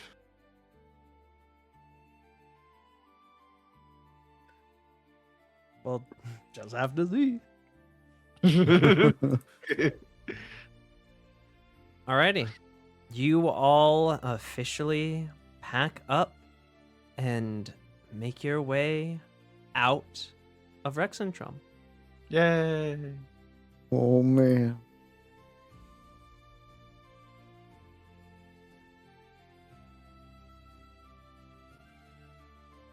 And now your long journey to Bazoxin begins. But first, before that, a small stop at Druvenlode, yes? Yeah. Mhm. All right, then. The question is, do you wish to take the roads, which would take about 7 cut in half, about 3 days to get there, or would you rather take 2 and travel off the path? Can the cart even go off path? It can. It'll just be very difficult. I'm just gonna want to. It's quicker to go off the path. Yes. Because you're cutting directly to it. I'll allow going off the path with your carts. Going off the path is better if you didn't have, because with steeds, any travel time is going to be cut in half because you guys have 2 carts that you can both ride, so you have proper rides. So instead of like 7 to 8 days that it would take to get to Druvenlode, it's only going to take you guys 4 following the roads. But cutting off the roads and just going straight to it is a straight line. So it's going to be quicker, but it would be more dangerous. I mean, we have like mending, right? Yes, I have mending. Okay, and Zinfandel knows how to craft. So if the cart gets messed up, I'm sure we can fix it. Yeah. It's like 4 versus 2 days of travel. Because like we can handle whatever we encounter. It's just like I think we can fix the cart. So I'm not opposed to 2 days. Yeah, we can do 2 days. All right, then. Then the plan will be to travel off the beaten path to Druvenlode. And we will cover that traveling, and we will cover, and we will enter the city of Druvenlode, one of the major mining cities of the Empire, and one of the major gambling cities of the Empire. Next time on Wildemount Wonders, as you all have begun your journey to the east, to the Kryn dynasty, to find Fern's long-lost lover, friend, mentor, who knows. But we will have to figure that all out next time. Thank you all for watching. Thank you all for playing. And remember, is it Thursday yet? It's a Bye-bye. What? Hey, if you enjoyed this campaign, you might enjoy my other campaign, which was ran before this one, called Castlevania Blood Debt. It is a dark fantasy-inspired campaign by the likes of Castlevania, Dracula, and many other vampiric and gothic literatures. It is a bit more serious, but if you enjoyed this one, I definitely urge you to check that one out as well. Besides that, thank you for watching. Don't forget to like, comment, and subscribe, and I'll see you all next time. Bye-bye!